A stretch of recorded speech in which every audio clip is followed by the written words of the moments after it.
दोस्तों इलेक्ट्रोस्टैटिक्स के पहले लेक्चर में हम लोगों ने बात कर ली थी चार्ज क्या है, बोले तो आवेश क्या है और किसी न्यूट्रल कंडक्टर पे आवेश कैसे उत्पन्न करते हैं, किसी उदासीन चालक पर आवेश कैसे उत्पन्न करते हैं, इसके बारे में हमने बहुत डिटेल में एनालिसिस कर लिया था और इसमें कुछ क्वेश्चंस भी लगाए थे। आज लेक्चर नंबर 2 में अपन आगे बढ़ते हैं, एक क्वेश्चन के थ्रू हम स्टार्ट करेंगे। बहुत बेसिक सा क्वेश्चन ले रखा है, जो कॉन्सेप्ट मैंने लास्ट लेक्चर में सिखाया था उसी कॉन्सेप्ट पे ये क्वेश्चन है। तो अगर आप चाहें तो स्क्रीन को पोस्ट करके एक बार ट्राई कर ले, अदरवाइज सोल्यूशन तो मैं बताऊंगा ही।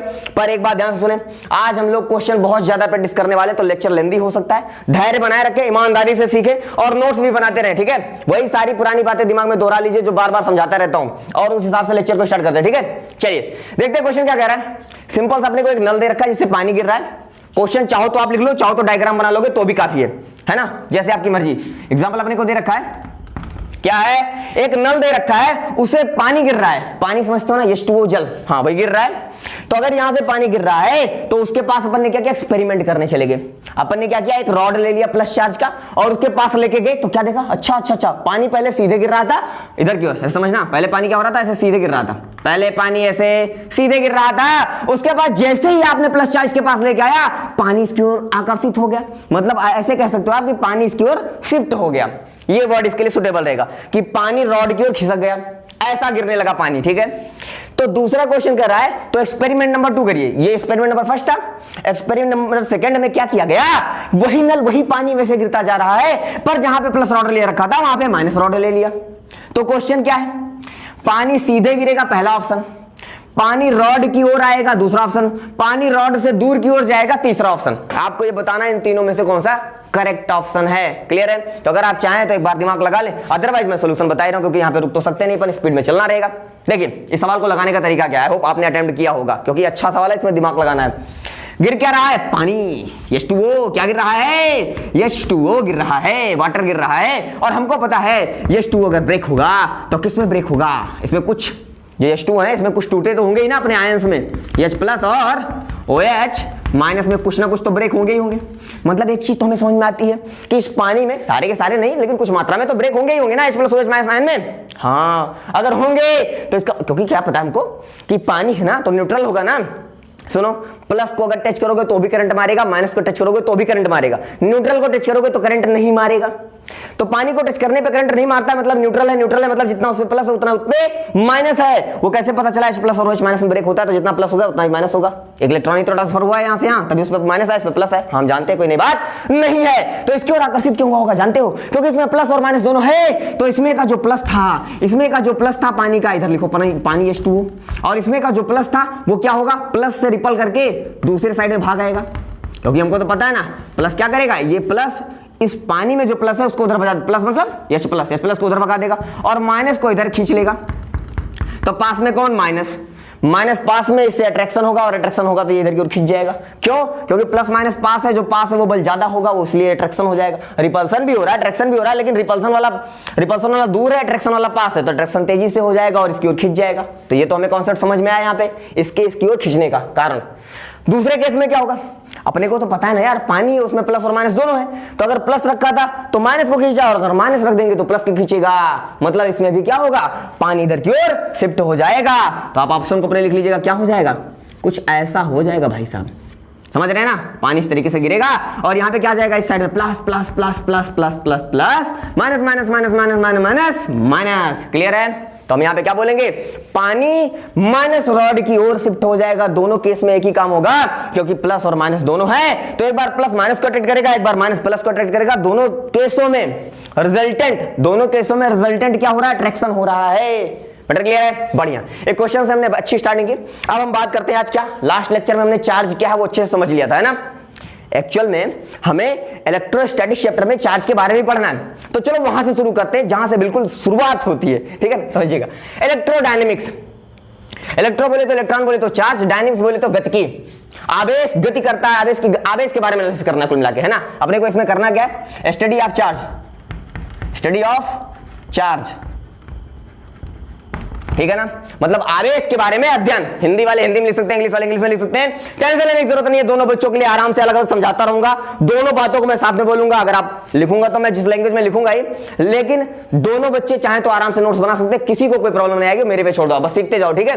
ओके, तो इलेक्ट्रोडायनेमिक्स की बात कर लेते हैं। हमको क्या करना है, स्टडी ऑफ चार्ज, मतलब चार्ज के बारे में एनालिसिस करना है, चार्ज के बारे में समझना है। सुनो ध्यान से, अगर आवेश के बारे में समझना है तो आवेश क्या क्या हो सकता है। या तो आवेश रेस्ट पे हो सकता है ना, क्या हो सकता है, आवेश रेस्ट पे हो सकता है, चार्ज एट रेस्ट हो सकता है, पहला केस। दूसरा केस और क्या हो सकता है, चार्ज मूव कर सकता है, चार्ज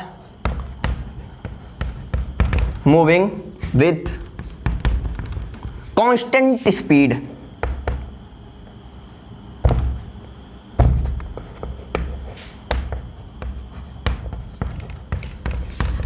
मतलब एक केस हो सकता है चार्ज रेस्ट पे हो, मतलब चार्ज जहां पे वही रुका रहे वहां से ही लेना, और दूसरा क्या हो सकता है कि चार्ज गति कर रहा हो, नियत चाल से गति कर रहा हो, ये दूसरा केस हो सकता है। लिखने वाले हिंदी इंग्लिश दोनों में लिख सकते हैं। और तीसरा केस क्या हो सकता है, चार्ज एक्सिलेटेड,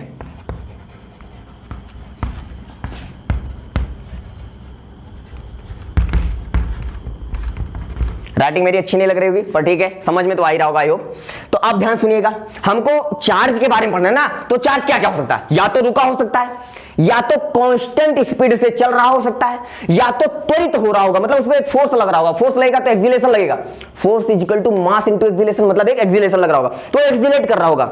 ये तीन केस हो सकता है ना, तो इन्हीं तीनों केसों के बारे में पढ़ना है, और इन तीनों केसों के बारे में बहुत सारे लेक्चर आने वाले हैं, बता रहा हूं। हर केस पे एक एक चैप्टर है, पहले केस पे एक चैप्टर है, दूसरे केस पे 2 चैप्टर है, तीसरे केस पे भी एक चैप्टर है, ऐसे कई चैप्टर हैं। तो कुल मिलाकर इलेक्ट्रोडायनामिक्स के अंदर में सारे के सारे बहुत सारे, मतलब चार्ज जितने भी कंडीशन में हो सकता है सारे कंडीशन को पढ़ना है, मतलब मैग्नेटिज्म, करंट इलेक्ट्रिसिटी, एसी, है ना, सारे चैप्टर इलेक्ट्रोस्टैटिक्स तो पढ़ना ही पढ़ना है, इलेक्ट्रोमैग्नेटिक वेव, ये सारे चैप्टर में इसके अंतर्गत पढ़ना है, बहुत मजा आने वाला है। और एक बात, हर चैप्टर में इलेक्ट्रॉन के बारे में पढ़ना है, तो शुरुआत का जो फंडा आने वाला है ना, ये हर जगह पे आएगा, इसलिए आप होशियार रहिए। अभी से जो सिखा रहा हूं वो आगे काम आएगा, कहीं भी किसी भी चीज का यूज किया जाएगा, इसलिए जो बात बता दी जाए वो वैसा का वैसा दिमाग में स्टोर कर लीजिए। इलेक्ट्रॉन को ना तो मैंने देखा है ना तो आपने देखा है, क्या है, प्रैक्टिकल के आधार पर जो भी हमको बताया गया वो हम समझते हैं। हाँ, इलेक्ट्रॉन ये चीज है, इसका मास ये होता है, इस पे चार्ज ये होता है, वो चीज हम जानते हैं, उसको दिमाग में रोकना है। और जो चीज नहीं देखा है उसके बारे में अगर कुछ बताया जाए तो एज इट इज हमको उसको दिमाग में रोकना है, और फिर उस आधार पर आगे के एक्सपेरिमेंट को करके कोई एक पर्टिकुलर रिजल्ट निकालना रहेगा। आगे का यही काम है हमारा, ठीक है। तो थोड़ा होशियार हो जाइएगा, थोड़ा मेहनत करते हैं फिर आगे बढ़ते हैं। चलिए, तो हमको इन 3 चीजों के बारे में पढ़ना है, और 3 चीजों के बारे में पढ़ना है तो इसी में पहला वैरायटी आप पढ़ने वाले हैं। क्या पढ़ने वाले हैं, चार्ज एट रेस्ट। जो चार्ज एट रेस्ट है ना, ये चैप्टर कौन सा है अपना, इलेक्ट्रोस्टैटिक्स है। बाकी 2 कंडीशन जब ये खत्म हो जाएगा तो एक एक को बारी बारी से पढ़ेंगे, और वहां पे मैं याद दिलाऊंगा कि अपना पहला खत्म हो गया, दूसरा और तीसरा स्टार्ट हो रहा है, उसके बारे में बार बार बताता रहूंगा।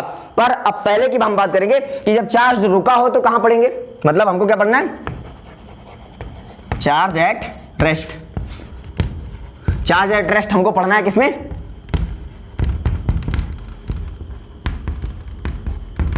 इलेक्ट्रोस्टैटिक्स। बोले तो स्थिर वैद्युतिकी, हिंदी में लिखना चाहो तो हिंदी में लिख लो, इंग्लिश में तो लिखना चाहो तो इंग्लिश में लिख लो। अब स्थिर वैद्युतिकी चैप्टर का नाम लिख लो, और उसके साइड में लिखना चैप्टर का नाम लिखो इलेक्ट्रोस्टैटिक्स, और बगल में लिख लो चार्ज एट रेस्ट, मतलब study of charge at rest, मतलब रुके हुए आवेश के बारे में अध्ययन। आप तो देखो, अगर पूछे इलेक्ट्रोस्टैटिक्स क्या है, तो कुल मिलाके पूरे की समरी सीधी बात यह है कि रुके हुए आवेश के बारे में अध्ययन, इलेक्ट्रोस्टैटिक्स से बात खत्म, सीधी सी इतनी सी बात, ठीक है। चलिए स्टार्ट करते हैं। तो अब सबसे पहला इसमें हम बात करेंगे चार्ज के बारे में, रुके हुए चार्ज के बारे में। तो उसमें सबसे पहली बात हम करेंगे, सुनिएगा ध्यान से, सबसे पहली बात करेंगे हम कूलॉम्स लॉ। क्या चीज बात करेंगे, कूलॉम्स लॉ। ये अच्छा नहीं मिटा रहा है क्या, इससे मिटाते हैं, अच्छा मिटाएगा ये। कूलॉम्स लॉ समझते हैं क्या है, देखिए अब बहुत केयरफुल होकर देखिए, लॉ नियम, ठीक है ना, कूलाम का नियम पढ़ना है तो नियम है ना, नियम है तो उसको आपको जैसे बताया गया वैसे दिमाग में रोकना है। जिस चीज का प्रूफ होता है, डेरिवेशन है, तो उसके आगे लॉ नहीं लगता है, नियम नहीं लगता है। नियम लिखा है मतलब जैसे वो बताया गया वैसे एज इट इज हमको दिमाग में स्टोर करना है। तो सबसे पहले देखिए, हेडिंग लगा लीजिए कूलॉम्स लॉ।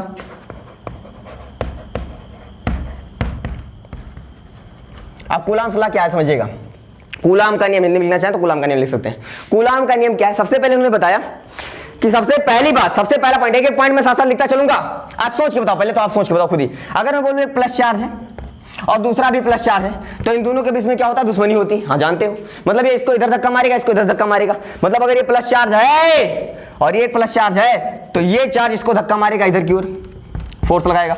और ये चार्ज इधर की ओर धक्का मारेगा, इस पे इधर की ओर फोर्स लगाएगा। सेम टू सेम अगर दोनों माइनस चार्ज होते, ये भी माइनस चार्ज और ये भी माइनस चार्ज होता, ये दोनों प्लस चार्ज थे, ऐसा था।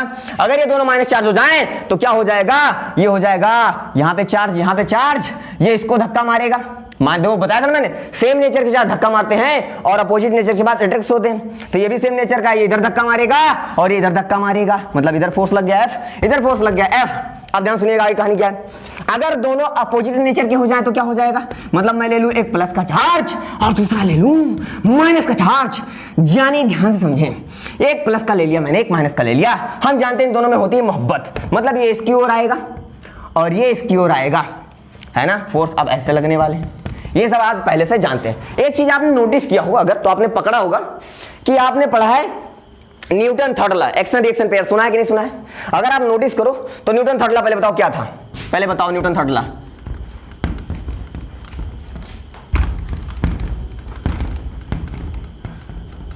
न्यूटन थर्ड लॉ क्या था पहले बताओ, सारी बातें याद करो। न्यूटन थर्ड लॉ में था जैसे एक बॉल लो और बॉल को दीवार पे मारो, तो बॉल ने दीवार को धक्का मारा और दीवार ने बॉल को धक्का मारा। यहां पे कितने ऑब्जेक्ट में टक्कर हुआ, बॉल एक ऑब्जेक्ट हो गया, दीवार दूसरा ऑब्जेक्ट हो गया, मतलब दो अलग अलग बॉडी हो गई।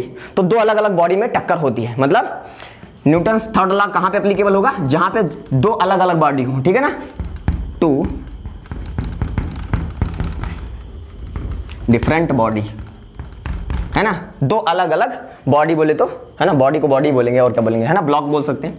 तो दो डिफरेंट बॉडी हो, सबसे पहला न्यूटन थर्ड लॉ के लिए कंडीशंस क्या है, ये सारी बातें मैंने न्यूटन लॉ में पढ़ाया हुआ है। तो अगर आप चाहें तो डिस्क्रिप्शन बॉक्स में लिंक दे रखा है, जाके आप पूरा डिटेल में पढ़ सकते हैं। अदरवाइज मैं रिपीट तो कर ही दे रहा हूं, है ना। जो केवल 12th के बच्चे हैं, जो केवल बोर्ड का एग्जाम देना चाहते हैं, उनके लिए लोड ही नहीं लेना, मैं तो सारी चीजें अलग से सिखाता चलूंगा। अगर 11th का कोई टॉपिक आएगा, मैंने पहले ही बोला है, तो आपको डरना नहीं, आप बस इत्मीनान से देखते जाओ। जो भी कोई डाउट हो लाइव चैट बॉक्स में बताते रहो, कोई भी प्रॉब्लम होगी वहां पे उसका सॉल्यूशन दिया जाएगा, मैंने पहले बोल रखा है। और अगर आपका कोई पर्टिकुलर क्वेश्चन है तो आप व्हाट्सएप ग्रुप का लिंक दे रखा डिस्क्रिप्शन बॉक्स में, वहां से ज्वाइन करो और वहां पे अपना क्वेश्चन का फोटो खींचो और भेज दो, जो भी प्रॉब्लम उसका सॉल्यूशन दिया जाएगा। टेंशन लेने की जरूरत नहीं है, बहुत सारे बच्चे उसमें सॉल्यूशन बता देते हैं। अगर नहीं बता पाए कोई तो मैं बता दूंगा, ठीक है। चलिए आगे देखते हैं। तो टू डिफरेंट बॉडी होनी चाहिए, सबसे पहली कंडीशन।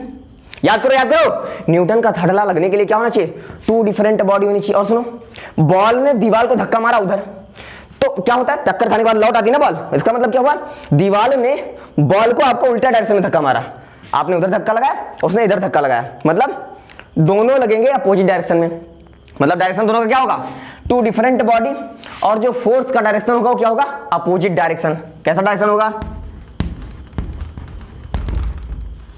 चौक खत्म हो गया क्या भाई साहब, अपोजिट डायरेक्शन। और क्या चीज होगा, जितना धक्का आप इधर से इधर लगाएंगे उतना ही धक्का सेम मैग्नीट्यूड का, 10 न्यूटन लगाएंगे 10 न्यूटन दीवार रिपल कर देता है, तो बोलेंगे क्या बोलेंगे, सेम मैग्नीट्यूड।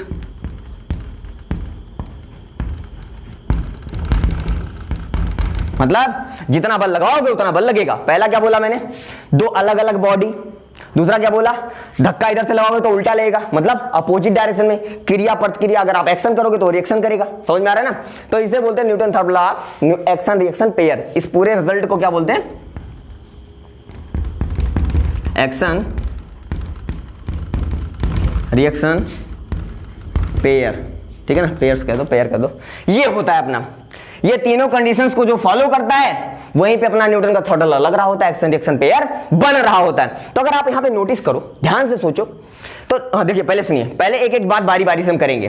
कूलाम साहब ने जो जो बताया उसको हम डिटेल में समझेंगे। सुनो, जैसे जैसे बताऊंगा वैसे वैसे आपको बोर्ड के एग्जाम में लिखना है, ध्यान सुनते जाओ बस, ठीक है, समझिएगा। सबसे पहले बात, अगर आप नोटिस कर रहे हो तो मैंने यहां पे एक पॉइंट चार्ज लिया है, यहां पे भी एक पॉइंट चार्ज लिया, हर जगह पॉइंट चार्ज लिया है ना। तो सबसे पहली बात जो कूलाम का नियम मैं लगाने जा रहा हूं, वो सबसे पहली बात उसके लिए क्या लिखना है, ये तो आपको अलग से कहीं लिखना है, कॉपी के ऊपर दाहिने बाएं कहीं लिख लेना। न्यूटन का जो नियम था वो मैंने रिपीट कराया है, मतलब वो कूलाम के लॉ के अंतर्गत नहीं है, लेकिन हाँ ये जानकारी आपको होनी चाहिए क्योंकि अभी यहाँ पे यूज होगा इसका, इसलिए है ना। देखो बहुत सारी बातें ऐसी है ना जो आपको पीछे से खुद से रिलेट करना होता है। अब ये सारी बातें बुक में रिलेट करके थोड़ी ना देगा, ये आपको खुद दिमाग लगा के रिलेट करना पड़ता है। पर अगर आप नहीं भी करते हो तो मैं हूं आपके लिए, मैं कर दूंगा, आराम से सीखते जाओ, कोई प्रॉब्लम नहीं आने दूंगा। पर ये है कि जो 11th का टॉपिक है जब अलग से बताऊं तो उसको आप अच्छे से नोट डाउन करो और उसको दिमाग में रोको भी कि न्यूटन साहब ने ये कहा था, इसका यूज करके हम यहाँ पे इसको समझेंगे। बुक में ढूंढोगे तो नहीं मिलेगा, समझा रहा हूं, सीख लो, क्योंकि क्वेश्चन में यूज हो सकता है। तो सुनिएगा, कूलाम साहब ने सबसे पहला क्या कहा कि मैं जो भी लॉ देने जा रहा हूं वो सारा का सारा लॉ किसके लिए वैलिड होगा, पॉइंट ऑब्जेक्ट के लिए, पॉइंट चार्ज के लिए, बिंदु आवेश के लिए वैलिड होगा। ठीक है ना, इसके बारे में आगे और चैप्टर में एनालिसिस करते हैं, पर अभी के लिए इसको आप दिमाग में रोकना है। सबसे पहले बात उन्होंने क्या, लॉ है, नियम है, तो जो नियम है उसको समझते हैं। उन्होंने क्या कहा कि Coulomb's law only valid for point charge. क्या बोलेंगे, Coulomb's law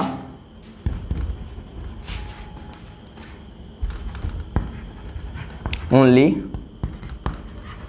valid for point charge. ये सारे पॉइंट आपको याद रखने चाहिए, याद रखना, मतलब जहां पे बिंदु आवेश रहेगा वहीं पे हम कूलाम का लॉ लगाएंगे। मतलब अभी जो फार्मूला पैदा होगा उस फार्मूले को वहीं लगाएंगे जहां पे पॉइंट चार्ज हो, बिंदु आवेश हो। लिख लेना, कूलाम का नियम केवल बिंदु आवेशों के लिए ही लागू होगा। क्लियर है, ये आगे यार देखना यूज पड़ेगा बड़े बड़े क्वेश्चन में इसका, तो वहां पे यूज करेंगे। चलिए ठीक है, ये पहला पॉइंट इसका हो गया। अच्छा, पहला पॉइंट होने के बाद ध्यान से समझिएगा, अगर आप नोटिस कर रहे हो। और दूसरा बात इन्होंने क्या बताया समझिएगा, दूसरा बात जो बताया वो डेरिवेशन है, पर उससे पहले और कुछ बातें कर लेते हैं। अगर आप नोटिस करें तो ये जो फोर्स है और ये जो फोर्स है अपोजिट डायरेक्शन में लग रहा है। दो बॉडी अलग अलग है कि नहीं, देखो एक ये अलग चार्ज है, एक ये अलग चार्ज है, हाँ अलग अलग बॉडी है, ये भी अलग अलग चार्ज है। तो एक तो अपोजिट डायरेक्शन में हो रहा है एक्शन रिएक्शन, और दो अलग अलग बॉडी भी है। तो एक चीज तो दो चीजें यहां से हमें दिख गई, टू डिफरेंट बॉडी है, हाँ है। एक्शन रिएक्शन हो रहा है, हाँ एक्शन रिएक्शन हो रहा है, मतलब इधर धक्का लग रहा है इधर धक्का लग रहा है। और ये मैग्नीट्यूड वाइज सेम होते हैं, अभी हम प्रूफ कर लेंगे तुरंत के तुरंत, है ना। जो साहब ने कहा है, साहब की बात मानेंगे तो ये प्रूफ हो जाएगा। ये दोनों फोर्स आपस में क्या होते हैं, मैग्नीट्यूड वाइज बराबर होते हैं। अगर ये 10 न्यूटन है, ये 10 न्यूटन है, तो ये दूसरी बात अभी, ये तीसरी बात, सेम मैग्नीट्यूड ये भी से हो जाएगा। और अपोजिट डायरेक्शन, ध्यान से देखो, अगर ये इधर है तो इसके अपोजिट डायरेक्शन में, और नीचे वाला भी देख लो, अगर ये इधर है तो इसके अपोजिट डायरेक्शन में है। तो तीनों बातों को अगर ये फॉलो कर रहा है तो हम कह सकते हैं यह जो न्यूटन का, ये कूलाम साहब ने जो नियम दिया है वो क्या है, एक्शन रिएक्शन पेयर है। मतलब कूलाम लॉ एक्चुअल में क्या है, एक्शन रिएक्शन पेयर है। क्या बोलेंगे इसे, पॉइंट नंबर सेकंड अगर बोल दें तो कूलाम्स लॉ यहां तक ऐसे लिख लो, action reaction pair.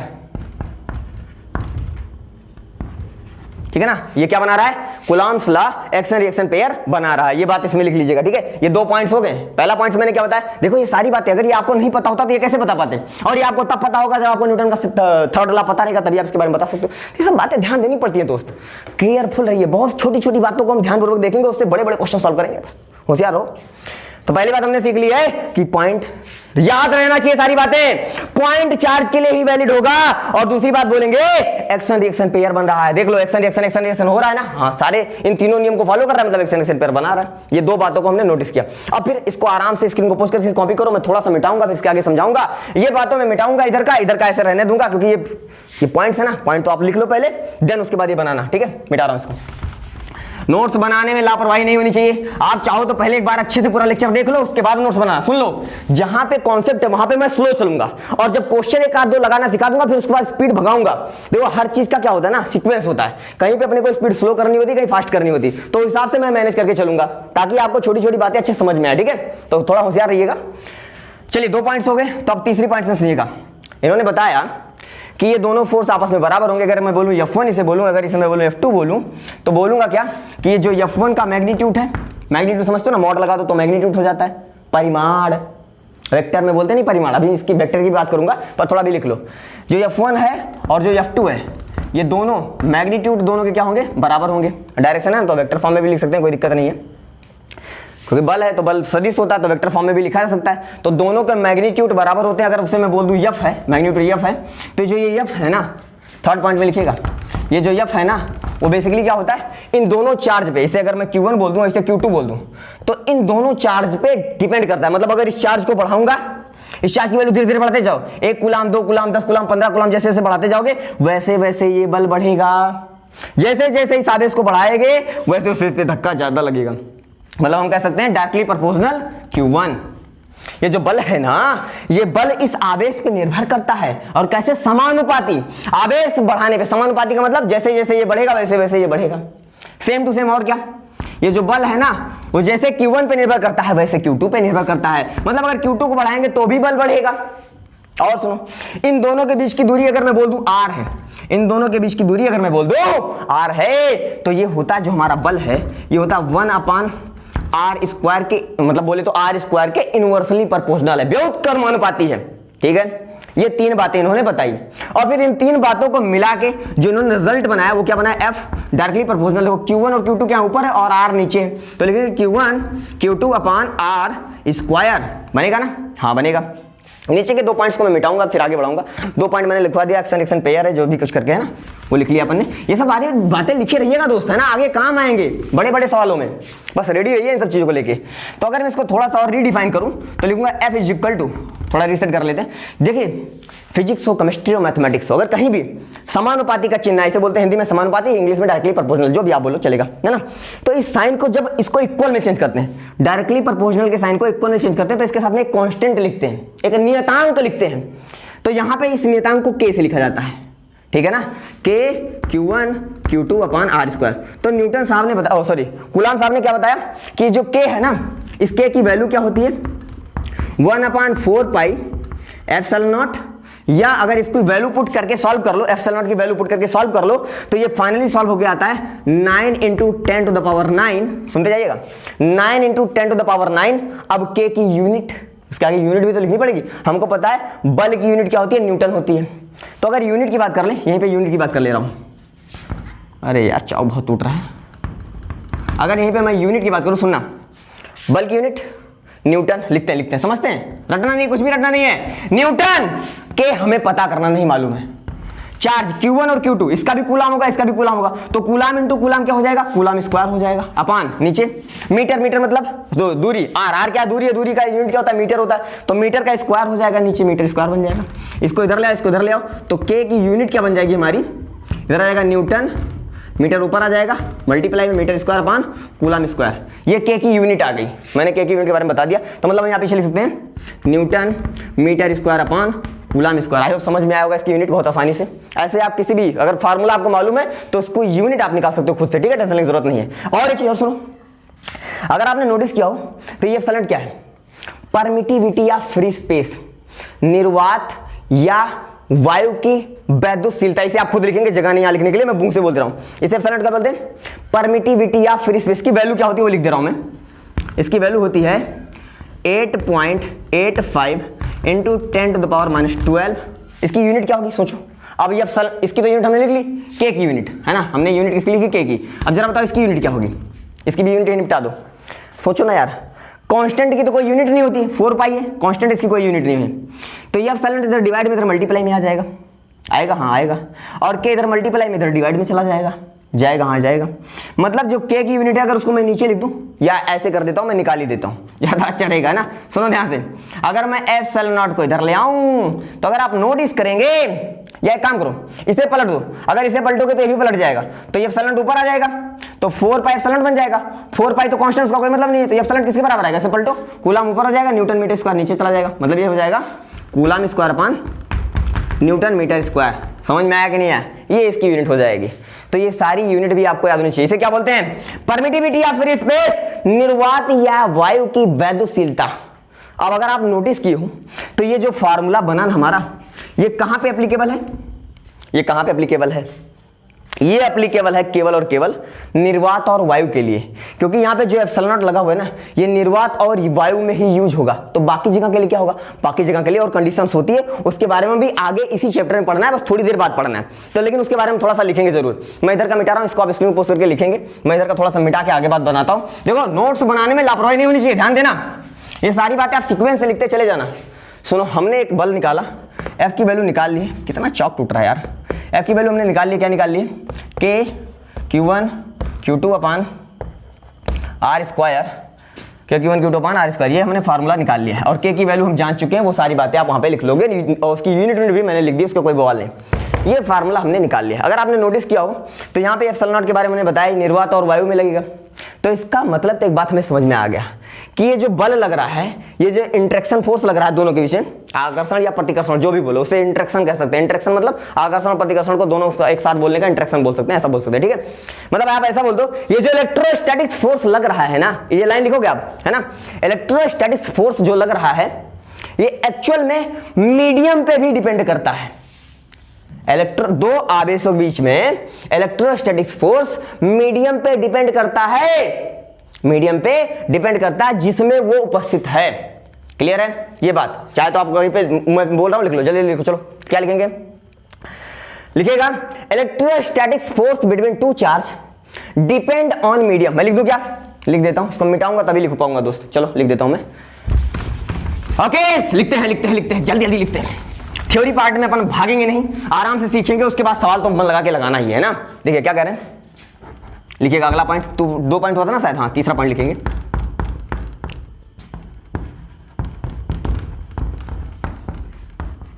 Electrostatics force depend on medium in which it is present। मतलब हम बोलेंगे कि जो हमारा वैद्युत बल है ना, जो हमारा वैद्युत बल है वो उस माध्यम पे भी निर्भर करता है जिसमें वो आवेश उत्पन्न है, वो आवेश स्थित है। ठीक है, तो ये चीज आपको दिमाग में रोक लेना है। मतलब अगर मैं वायु में और निर्वात में रख रहा हूं तो ये फार्मूला जरूर लगेगा, लेकिन मैं कहीं और रखूंगा तो ये फार्मूला बदल जाएगा। कैसे बदलेगा उसके बारे में मैं आगे बात करने वाले, यहाँ पे इसके आगे लिख लीजिएगा, आगे बात करेंगे, ब्रेक में लिख लीजिएगा, इसके बारे में हम आगे बात करेंगे। ठीक है, ये तीसरी पॉइंट्स हो गई।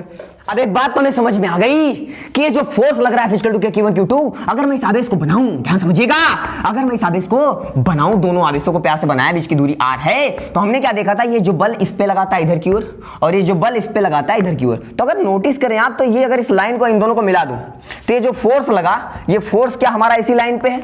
हाँ इसी लाइन पे है। मतलब इसके द्वारा जो फोर्स लगाया गया वो इसी लाइन पे आ रहा है, इसके द्वारा इस पे फोर्स लगाया गया वो इसी लाइन पे आ रहा है। तो एक चीज हमने और सीखा, चौथी पॉइंट हम बोल सकते हैं कि जो फोर्स लग रहा है electrostatics force,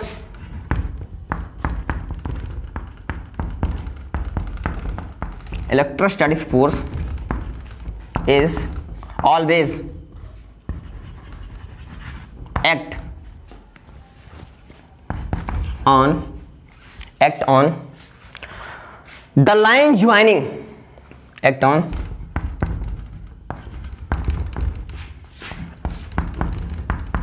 the line joining the two charge, इन दोनों चार्ज को जोड़ने वाली लाइन पे ही एक्ट करेगा ना।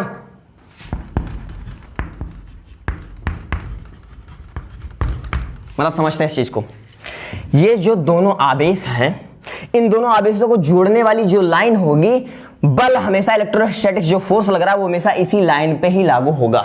ये पॉइंट्स भी इंपॉर्टेंट है अपने लिए। ऐसा नहीं कि बल इधर चला जाएगा इधर चला जाएगा, इसी लाइन को मिलाएंगे तो इसी लाइन पे ही हमेशा लगेगा। क्लियर है? इन बातों को यार ध्यान देना रहता है, इन पे क्या है ना, कॉन्सेप्चुअल क्वेश्चन बन जाते हैं और आप पकड़ नहीं पाते हो, तो इसलिए मैं अलग से लिखवा दे रहा हूं ताकि अपने को आगे परेशान ना होना पड़े। अब इसमें आगे, और इसी कारण से इसे क्या कहते हैं, सेंट्रल फोर्स कहते हैं। That's why, that is why it is known as central force।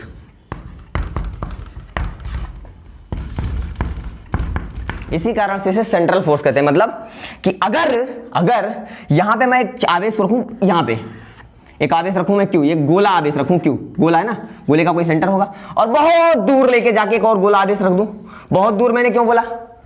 Sir हमने पढ़ा है कि जो कूलाम का नियम है ना, वो पॉइंट ऑब्जेक्ट के लिए ही लगता है। बोले तो पॉइंट चार्ज के लिए लगता है, बिंदु आवेश के लिए लगता है। तो बिंदु आवेश कैसे डिफाइन होगा? मैं इस चौक को और इस चौक को बगल बगल में रखूं तो ये बड़े बड़े साइज में दिख रहे हैं ना, तो क्या एक दूसरे के लिए पॉइंट ऑब्जेक्ट हुए? नहीं हुए। लेकिन इस ऑब्जेक्ट को मैं बहुत दूर लेके चला जाऊं, 1 किलोमीटर दूरी पे, तो ये क्या हो जाएगा, एक दूसरे के सापेक्ष, एक दूसरे के रिस्पेक्ट में बिंदु आवेश जैसा काम करने लगेंगे। सोचो, ये बिंदु जो है ना, ये कैसे डिफाइन होता है?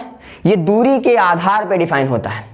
मतलब इन दोनों के बीच में कितना ज्यादा गैप है उससे डिपेंड करता है ये बिंदु जैसा काम करेगा कि नहीं करेगा।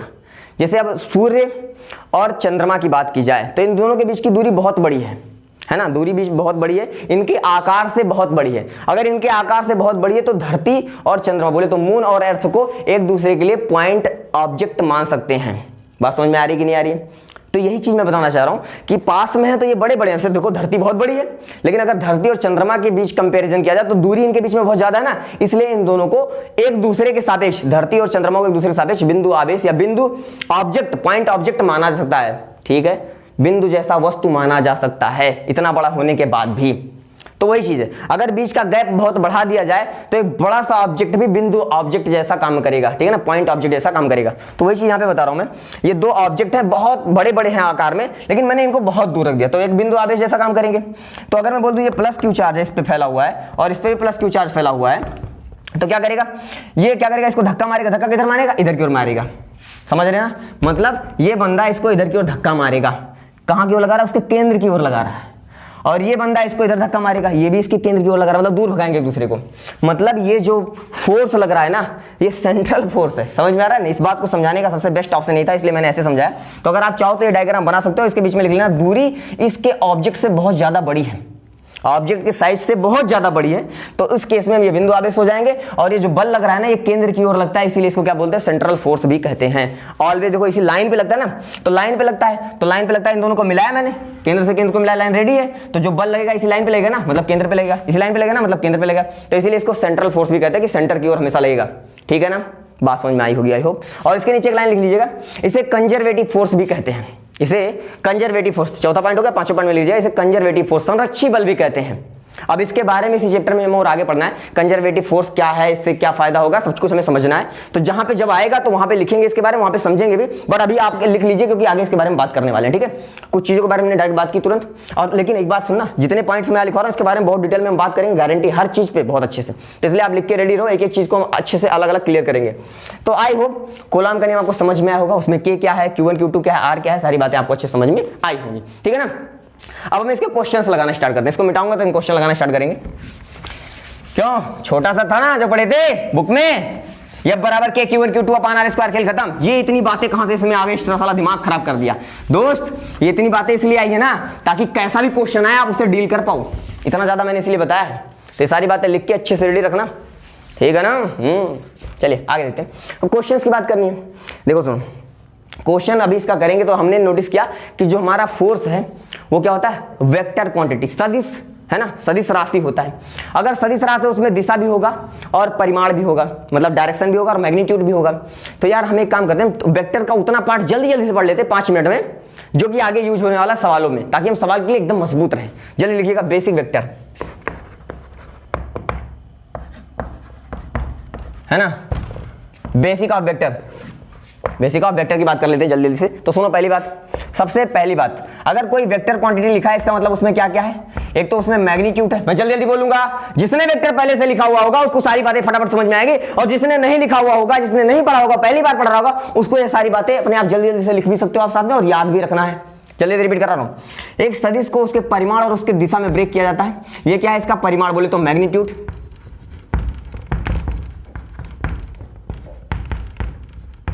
हिंदी में आप खुद लिखेंगे, मैं बोल दे रहा हूं मुझसे, ठीक है। ये इसका मैग्नीट्यूड बोले तो परिमाण, ये क्या डायरेक्शन,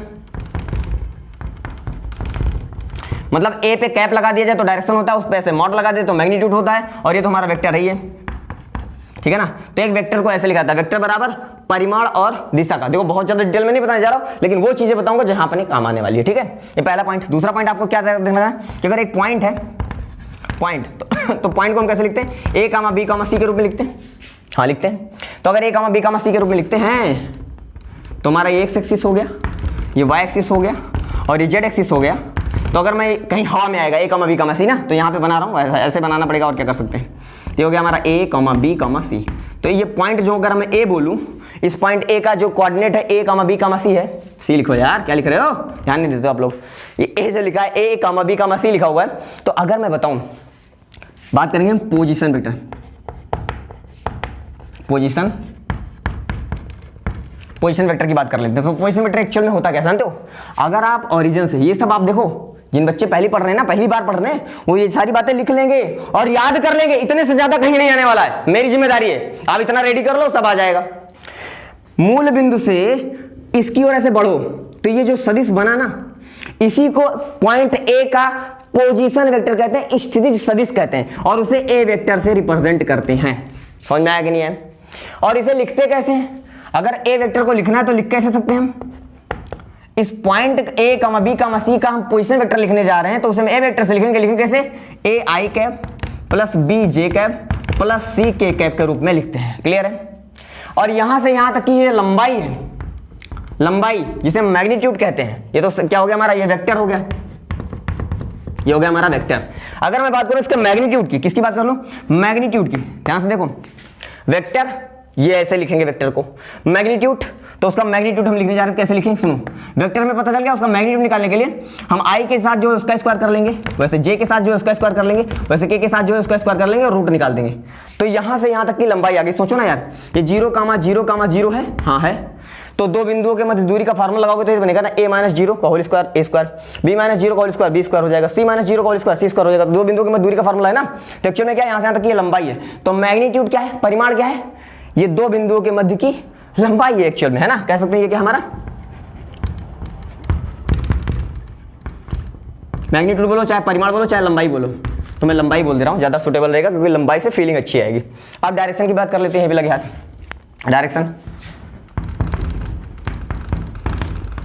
डायरेक्शन बोले तो दिशा, अगर इसकी दिशा निकालनी तो मैंने देखा दिशा पे कैप लगा देते हैं, अगर मैं ये पे कैप लगा दूं तो ये दिशा निकल आएगा। वो कैसे निकल के आएगा, सोचो ध्यान से।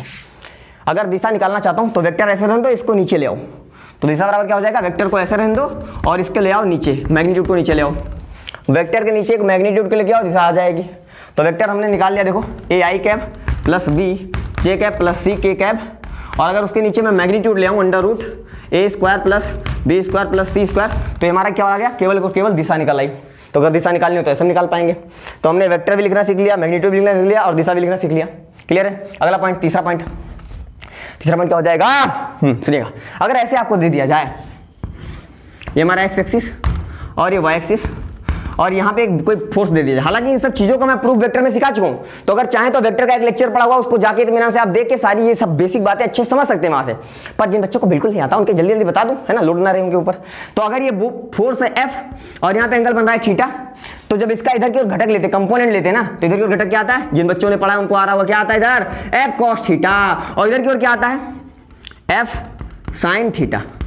तो अगर मैं इसको वेक्टर फॉर्म में लिखना चाहूं तो एफ को क्या लिख सकता हूं, एफ वेक्टर को डायरेक्शन में चाहिए, तो हमें पता है एक्स डायरेक्शन में आई कैप होता है और वाई डायरेक्शन में जे कैप होता है, तो मैं लिख सकता हूं इसे मैग्नीट्यूड ये मिल गया एफ कॉस थीटा। याद रखना है, क्या रखना है कि एफ का एक्स अक्ष की ओर लिया हमने घटक, तो एफ कॉस थीटा या एफ साइन थीटा, जिधर थीटा उधर कॉस थीटा, जिधर थीटा नहीं उधर साइन थीटा। तो कॉस थीटा है, डायरेक्शन क्या लिखना है, ये हो गया मैग्नीट्यूड, डायरेक्शन आई कैप लगा दूं, प्लस ये हो गया मैग्नीट्यूड एफ साइन थीटा और डायरेक्शन ऊपर की ओर लगा दो जे कैप। अगर आपने नोटिस किया हो तो अभी बल क्या है, अदिश रूप में है और उसके साथ एंगल दे रखा है। बल अदिश मतलब जिसमें केवल और मैग्नीट्यूड है, डायरेक्शन का पता नहीं है। तो अगर मैं इसको वेक्टर सदिश रूप में लिखना चाहूँ, डायरेक्शन मतलब डायरेक्शन भी इसमें इन्वॉल्व करना चाहूँ, तो कैसे करूंगा, एफ कॉस थीटा और एफ साइन थीटा लिख दिया। कॉस थीटा किया तो एक्स डायरेक्शन में आ गए, साइन थीटा किया तो वाई डायरेक्शन में आ गए। एक्स डायरेक्शन में उसके साथ आई कैप लगा दो, वाई डायरेक्शन में उसके साथ जे कैप लगा दो और ऐसे लिख दो। तो जब आप ऐसे लिख दोगे ना तो ये वेक्टर फॉर्म में आ गया। तो किसी भी अदिश को वेक्टर फॉर्म में लिखना है तो हम ऐसे लिखेंगे। याद रखना आगे इस कॉन्सेप्ट का यूज होगा। किसी भी अदिश को मतलब किसी भी परिमाण को अगर सदिश रूप में बदलना होगा तो उसका हम घटक लेंगे और जो एक्स पे आएगा उस पे आई कैप लगा देंगे, जो वाई पे आएगा उस पे जे कैप लगा देंगे, वही हमारा सदिश रूप आ गया। क्लियर, ये सारी बातें आगे ध्यान रहनी चाहिए। एक और बात है, इसको मिटाऊं तब बताऊं, चलिए देखिएगा, ये सारी बातें लिखते रहिएगा। इतना तेजी से इसलिए बता रहा हूं ताकि आपका कुछ छूटने ना पाए दोस्त, देख लो, इतना ख्याल रखता हूं यार तुम लोग का, देख रहे हो। तो फिर ना मेहनत कर लेना थोड़ा साथ में मेरे। आगे देखिएगा, अगला कितना हो गया, 3 पॉइंट। चौथा पॉइंट क्या है, चौथा पॉइंट अगर ऐसा दे दिया जाए आपको, एक्स एक्सिस ये वाई एक्सिस, अब हमने पोजीशन वेक्टर की बात कर ली है, तो मैं बोलता हूँ ये पॉइंट एक ए है तो इसका पोजीशन वेक्टर क्या हो जाएगा, ए वेक्टर। मैं बोल रहा हूँ एक पॉइंट बी है तो इसका पोजीशन वेक्टर क्या हो जाएगा, बी वेक्टर। अगर ये पॉइंट बी है तो अगर मैं जानना चाहता हूँ क्या चीज, ए बी निकालना चाहता हूँ, मैं क्या निकालना चाहता हूँ, ए से बी की ओर जा रहा हूँ तो ए बी लिखूंगा इसे। देख लो यहाँ पे आपने एरो देखा हो तो ये लिखा है ए से बी की ओर जा रहे हैं तो ए बी वेक्टर, देखो एरो इधर जा रहा है ना ए से बी की ओर, तो इसे लिखेंगे ए बी वेक्टर। अगर हम इधर लौट के आ रहे होते ना बी से ए की ओर तो इसे लिखते बी ए वेक्टर। क्या लिखते इसे, बी ए वेक्टर। ध्यान रखना, अगर इधर से इधर आएंगे तो बी ए बोलेंगे, इधर से इधर जाएंगे तो ए बी बोलेंगे। तो मैं चाहता हूँ ए बी निकालूं, तो कैसे निकालूंगा ए बी, सोच के बताओ। हमको पता है, अगर मैं डिस्प्लेसमेंट की बात करूँ, लिखो मत यार, सब जानते ही हो सब लोग, अगर मैं यहाँ से चल के घूम के लौट के आऊँ तो डिस्प्लेसमेंट कितना, 0। जहाँ खड़े हो घूम के लौट के वहीं चले जाओ तो विस्थापन 0 होता है ना, तो वही डिस्प्लेसमेंट 0। तो याद रखना वेक्टर में चलने का डायरेक्शन क्या होता है, अगर आप टेल से हेड जा रहे हो, देखो ये क्या है हमारा टेल होता है और ये क्या होता है, हेड होता है। वेक्टर का ये मैटर है, जो तीर बना हुआ है ये हेड होता है और ये पीछे वाला इसका सिरा टेल होता है। तो ये रहा टेल और ये रहा हेड। अगर आप टेल से हेड जा रहे हो तो आप प्लस में लिख लो ए वेक्टर को, फिर टेल से हेड जा रहे हो तो फिर प्लस में लिख लो ए बी। लेकिन जब आप हेड से टेल आ रहा हो तो आप माइनस में लिख लो। अगर आप जाओगे लेक्चर्स में जो मैंने डिटेल में पढ़ाया तो वहां पे ये चीज मैंने अच्छे समझाई हुई है, यहाँ पे मैं जल्दी जल्दी बताऊंगा। यहाँ से सीधे गए टेल से हेड तो प्लस में लिखेंगे, फिर टेल से हेड गए तो प्लस में लिखेंगे, लेकिन हेड से टेल चले जाएंगे तो माइनस में लिख लेंगे, और जहां से चले थे वहां पहुंच गए तो टोटल क्या हो गया 0। यहाँ से आगे, यहाँ से आगे, यहाँ से चले आए, टोटल 0। तो अगर मैं ए बी लिखना चाहूँ तो एक्चुअली हमारा ए बी क्या मिल गया, बी उधर जाएगा तो बी वेक्टर इधर माइनस में उधर प्लस में, इधर प्लस में उधर माइनस में जाएगा। तो अगर नोटिस करो आप, कभी मुझे ए बी निकालना हो तो ए बी निकालने का तरीका क्या हुआ है, अगर मुझे बी पता लग जाए और मुझे ए पता लग जाए तो b माइनस ए कर दूंगा तो ए बी आ जाएगा। तो वैसे अगर बी ए पता करना हो तो क्या लिखोगे, अगर आपने नोटिस किया हो तो ए बी बराबर पीछे वाला माइनस आगे वाला, तो वैसे यहाँ पे भी होगा पीछे वाला मतलब ए वेक्टर माइनस बी वेक्टर। तो ये सारी बातें आपको आनी चाहिए। जैसे मैं लिख दूं एल एम वेक्टर, तो इसका मतलब क्या हो जाएगा M vector minus L vector. देख लो ए बी पीछे वाला माइनस आगे वाला ना, वैसे यहाँ बी ए पीछे वाला फिर आगे वाला, एक बन गया ना, एक रिलेशन बन गया एल एम तो पीछे वाला फिर माइनस आगे वाला एम माइनस एल हो जाएगा। ये रिलेशन आपको मालूम है, आगे इसका हम डायरेक्ट यूज करेंगे। कहीं अगर हमको निकालना पड़ गया ए बी वेक्टर सवाल लगाते समय जरूरत पड़ेगी, इसलिए बता रहा हूं, ये सब तैयारी उसी की हो रही ताकि आपको कोई डाउट ना आए। तो अगर हम ए बी जा रहे हैं तो ए बी कैसे निकालेंगे, ए बी बराबर बी माइनस ए, ठीक है ना। कहीं तो नहीं लगा, कितना तेज जा रहे हैं हम लोग, क्या मजा आ रहा है। चलिए आगे बढ़ते हैं, चौथा पॉइंट हो गया, इसको मिटाएं फिर आगे बढ़े, कॉपी कर लीजिएगा अच्छे से। ओके, तो वही ना, अपने को ए और बी पता हो, ए और A I cap B J cap C cap ये भी पता हो तो हम डायरेक्ट एल एम निकाल सकते हैं, आई भी निकाल सकते हैं, जो भी निकालना है वो हम निकाल सकते हैं, ठीक है। आगे काम आएगा, करते हैं उसका यूज, ध्यान से देखिएगा बस, है ना। ओके दोस्तों, और कुछ तो नहीं, जो हाँ एक चीज़ और है वो भी जल्दी से बता देता हूँ।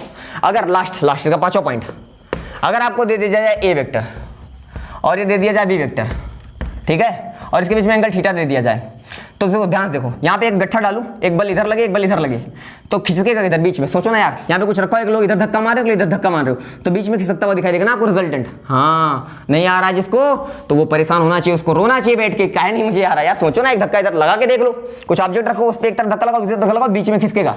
लेकिन धक्का लगातार लगाना, ऐसा नहीं इधर लगा के फिर खिसक रोक दिए फिर इधर लगाने लगे, ऐसे नहीं करना है, दोनों एक साथ करना है। ये भी उसी वक्त ये भी उसी वक्त, दोनों साथ लगाओगे तो बीच में खिसकता हुआ दिखाई देगा, तो ये रिजल्टेंट बन गया। और रिजल्टेंट निकालने का फार्मूला क्या होता है, A square plus B square plus 2ab cos theta, ये फार्मूला होता है आपको रिजल्टेंट निकालने का। अगर आपको ये निकालना है कि r कितना है तो ये फार्मूला लगाओगे, A square plus B square plus 2ab cos theta. क्या है, ए और बी के बीच का ये पूरा कोण है, बीच का, ये आधा नहीं तो आधा वाला लिखने लगो, ये पूरा कोण है बी का, ठीक है। तो ये सारे फार्मूले आपको मालूम होने चाहिए। क्लियर दोस्त, अब हम आ जाते हैं क्वेश्चंस पे। तो बहुत तेजी से मैंने बताया, जिन बच्चों को मालूम रहा होगा उनके लिए बढ़िया है। मालूम था तो भी, नहीं मालूम तो भी आपके नोट्स में लिखा होना चाहिए, सीधी सी बात है। इतनी देर मैंने मेहनत की तो नोट्स में आपके प्रॉपर ढंग से होना चाहिए, क्योंकि फिर आपका कोई भी नोट्स हो पाए तो उसको प्रॉपर ढंग से सब कुछ समझ में आए, लगे कुछ ढंग का पढ़ाया गया है, ठीक है। चलिए अब हम क्वेश्चंस की बात करते हैं, जिसके लिए हमने इतनी देर मेहनत की है उसकी बात कर लेते हैं। क्वेश्चन क्या है, एग्जांपल नंबर फर्स्ट, ध्यान समझिएगा, बहुत ही बेसिक एग्जांपल से हम लोग स्टार्ट करेंगे। मान लीजिए ट्रायंगल आपको दे दिया गया, वही तरीका जो आपके बोर्ड क्वेश्चन से स्टार्ट करेंगे हम। एक ये ट्रायंगल क्या है, सारी साइड इक्वल है, तो आप जानते ही हो अगर सारी साइड इक्वल हैं तो सारे एंगल भी इक्वल होंगे, वो 60 डिग्री के हो जाते हैं, सारे के सारे एंगल 60 डिग्री के हो जाते हैं। हाँ ठीक है, मैं क्या करता हूं, मैं सारे कॉर्नर पे वर्टेक्स जितने हूं सारे वर्टेक्स पे मैं क्यू चार्ज रख देता हूं, और मैं बोल दूं आप चाहो तो स्क्रीन पोस्ट करके इस क्वेश्चन को सॉल्व करो। तेजी से करेंगे क्वेश्चन, एक क्वेश्चन में बहुत डिटेल में समझाऊंगा, प्यार से एकदम मोहब्बत के साथ, उसके बाद स्पीड बढ़ाएंगे। तो आप रेडी रहिएगा साथ में मेरे। ये जो ट्रायंगल दे रखा है इसके सारे तीनों कॉर्नर पे, तीन ही कॉर्नर होते हैं, तो तीनों कॉर्नर पे प्लस चार्ज रखा हुआ है। हाँ समझ में आया, किसी एक कॉर्नर पे पकड़ लो आप, चाहे इसको चाहे इसको चाहे इसको, मैं इसको पकड़ता हूं, किसी एक आवेश पर नेट फोर्स कितना लग रहा होगा ये बताना है। Calculate net force at any charge, ठीक है ना। तो अपन इसी पे कर लेते हैं, साइड बनाओ थोड़ा सा यार, इसको प्यार से सोच के बताओ, सोच के बताओ इस पे कौन कौन धक्का मारेगा। एक ये धक्के मारेंगे, एक ये धक्का मारेंगे, क्योंकि तीनों प्लस है, तो तीनों प्लस अच्छा है। ये मत सोचना है फ्री रखा हुआ, बांध के रखा गया है, भाग नहीं सकते, ठीक है। ऐसे समझ लो डंडी लगी हुई है, डंडी के कोने कोने पे बांध के रखे गए, फिर भी बल तो लगा रहे होंगे ना, कितना लगा रहे होंगे बताना है, क्या समझिएगा।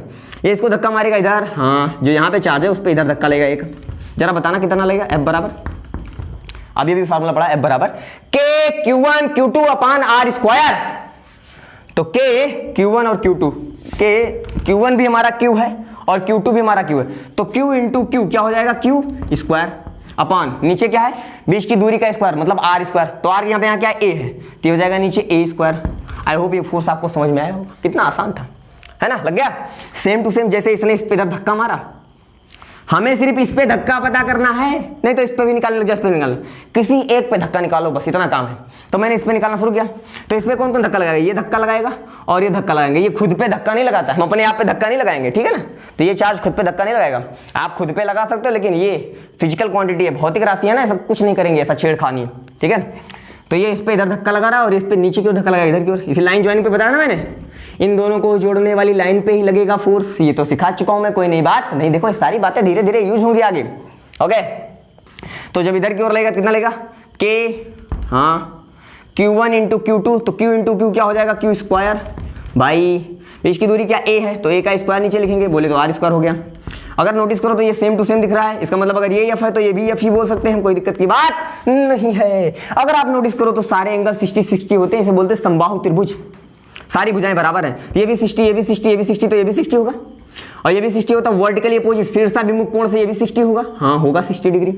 अगर आप नोटिस करो तो मैंने बताया था अगर दोनों बल बराबर, सुना ध्यान से, अगर मैं बोलूं यहाँ पे एक गट्ठर पड़ा हुआ है, इस पे इधर की ओर एक बल लग रहा है और इधर की ओर एक बल लग रहा है और ये दोनों बल बराबर हैं। रामलाल और श्यामलाल दो लोगों ने धक्का मारना स्टार्ट किया, 10 न्यूटन का इधर लगाएंगे, 10 न्यूटन का लगाएंगे, जानते हो क्या होगा, ठीक बीचों बीच में ये रिजल्टेंट जाता हुआ दिखाई देगा, क्योंकि दोनों ने बल बराबर लगाया हुआ है। ठीक बीचों बीच में मतलब 45 इधर से और 45 इधर से, ठीक बीचों बीच में। क्यों? क्योंकि दोनों ने बल बराबर लगाए। ये सब कॉन्सेप्चुअल चीजें आपको दिमाग में आगे क्लिक करनी चाहिए, इसलिए मैंने अलग से बता रहा हूँ। तो वैसे यहाँ पे सोचो, ये भी बल उतना ही, ये भी बल उतना ही है, बीच में एंगल 60 डिग्री का, तो हम जान ही रहे हैं। तो रिजल्टेंट का बनने वाला ठीक बीचों बीच में बनने वाला है, ये हमारा क्या बनने वाला, एफ नेट बनने वाला है। ये तो हम समझते हैं, कोई नई बात नहीं है। इसको आप दूसरी तरीके से भी निकाल सकते हो। अच्छा सीधा सीधा नहीं लग रहा है क्या, अच्छा सीधा सीधा ही बना लेते हैं। ओहो, प्यार से प्यार से प्यार से बन गया, ये हमारा क्या आ गया, एफ नेट आ गया। ओके जानी, अब ध्यान से निकाल, ये 60 डिग्री है पता है, अगर ठीक बीचों बीच में जाएगा तो इधर 30 हो जाएगा और इधर भी 30 हो जाएगा, टोटल क्या हो जाएगा 60 डिग्री। आप चाहो तो इसे ऐसे लगा सकते हो, आप लिख सकते हो एफ नेट इक्वल टू, मैं लिख भी दूं क्या, एफ नेट बराबर अंडर रूट एफ का स्क्वायर, बोले तो F1 का स्क्वायर प्लस F2 का स्क्वायर प्लस 2 F1 F2, मतलब F इंटू F क्या हो जाएगा, F स्क्वायर कॉस, बीच का कोण पूरा कोण कितना, दोनों के बीच का 60 डिग्री। आप चाहो तो इससे लगा सकते हो, तो कितना हो जाएगा देखो, cos 60 की वैल्यू 1/2 दिखाई दे रहा होगा, आई होप, है ना, दिख भी नहीं रहा होगा तो मैं बोल रहा हूँ। तो cos 60 की वैल्यू 1/2, 2 से 2 कट जाएगा, हाँ कट गया, तो बचेगा F स्क्वायर कितना हो जाएगा 3F स्क्वायर रूट के अंदर, और रूट से स्क्वायर वाला पार्ट निकल जाता है तो F बाहर आ जाएगा, रूट में 3 बच जाएगा। और अगर आप नोटिस करो तो F की वैल्यू कितनी है, F की वैल्यू है KQ square upon A square, मतलब ये बन जाएगा F की value KQ square upon A square और साथ में कितना √3। ये आपका फाइनल आंसर हो जाएगा, यहाँ से डायरेक्ट निकाल सकते हो। दूसरा एक और तरीका वो भी निकालेंगे हम, ये हो गया मेथड नंबर फर्स्ट कि ये फार्मूला लगाओ, आंसर पाओ, जो भी मैंने सिखाया था, √A square plus B square plus 2AB cos theta, √A square plus B square plus 2AB मतलब F into F square into cos theta, cos 60 degree, theta क्या होता है दोनों के बीच का कोण, तो 30-30-60 है टोटल कोण। चलो इससे निकाल लो, 2 लाइन में आ गए सर। या दूसरा तरीका क्या है, इसका घटक लेना, कंपोनेंट लेना, और कंपोनेंट लेना अभी मैंने बताया है। अगर इधर का एंगल पता है 60 डिग्री, सॉरी 30 डिग्री ना, यहां से ये एंगल कितना है 30 है, तो इधर कंपोनेंट कितना आएगा, इस F का F cos 30 आएगा, जिधर एंगल उधर cos, इधर एंगल नहीं उधर साइन, तो इधर की ओर क्या आएगा F cos 30, हाँ इधर की ओर क्या आएगा F sin 30 आएगा, आया, हाँ आया, इधर क्या है F cos 30 आया, मतलब F नेट की तरफ क्या है, मतलब F नेट एक्चुअल में क्या आया है, इधर से आया F cos 30 डिग्री। आगे सुनते हैं, इसको देखो, क्योंकि इसका तो कंपोनेंट ले लिया ना, इसका कंपोनेंट आपने इधर भी ले लिया और इधर भी ले लिया, इधर आया F cos 30 और इधर आया F sin 30, इधर वाला मैंने यहाँ पे लिख लिया अलग। इसको देखो अब इसमें, जैसे ये F है तो अगर इधर 30 है तो इधर क्या आएगा F cos 30, तो पहले से एक F cos 30 था, एक और आ गया F cos 30, तो ये F cos 30 एक था, एक और आ गया, तो वो भी हो जाएगा F cos 30। सोचो ना ध्यान से, यहाँ पे एक गट्ठर पड़ा हुआ हो, उस पे एक F cos 30 पहले से लग रहा है और इधर वाला भी एक F cos 30 आ गया, तो दोनों लोग उसको धक्का ही मार रहे हैं ना, तो दोनों की ताकत जुड़ जाएगी। अगर एक लोग धक्का मार रहे हुए, एक लोग पीछे धक्का मार रहे थे, दोनों की ताकत एक दूसरे से घट जाती। सोचो 100 इधर लगे, 80 इधर लगे, तो 20 का रिजल्टेंट इधर लगेगा। सोचो ना यार, मुझे एक लोग इधर से 100 न्यूटन से धक्का मार रहे हैं, एक लोग इधर 50 न्यूटन धक्का मारे, तो 100 वाला ज्यादा मार रहा है, मतलब इधर गिरूंगा मैं। क्यों गिरूंगा? क्योंकि इसने 50 ज्यादा लगाया, उस 50 ज्यादा के कारण गिरूंगा।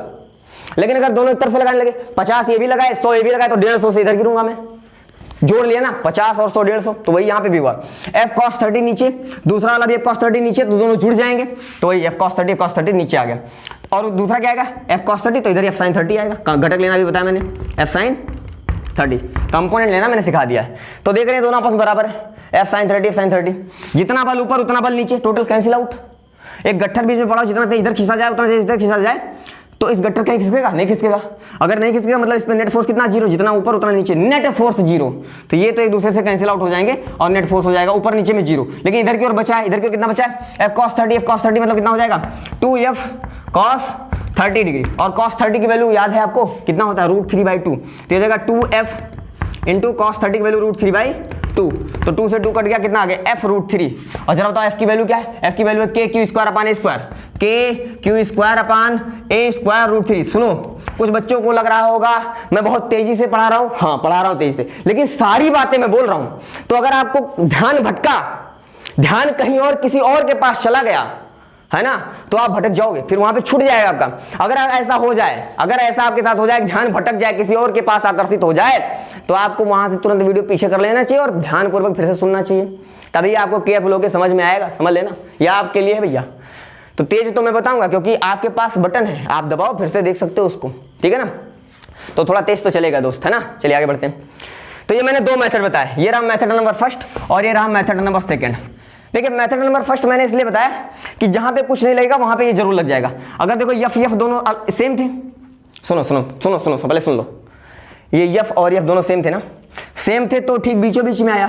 तो इधर 30 इधर 30 हमें कोण पता चल गया, तो हमने उसका घटक ले लिया और हमने ये मेथड लगा लिया। अगर हमें F1 और F2 अलग अलग होता, F1 और F2 अलग अलग होता, एक बल ज्यादा और एक बल कम होता, तो जिधर की ओर बल ज्यादा होता उधर की ओर ज्यादा खिसक जाता।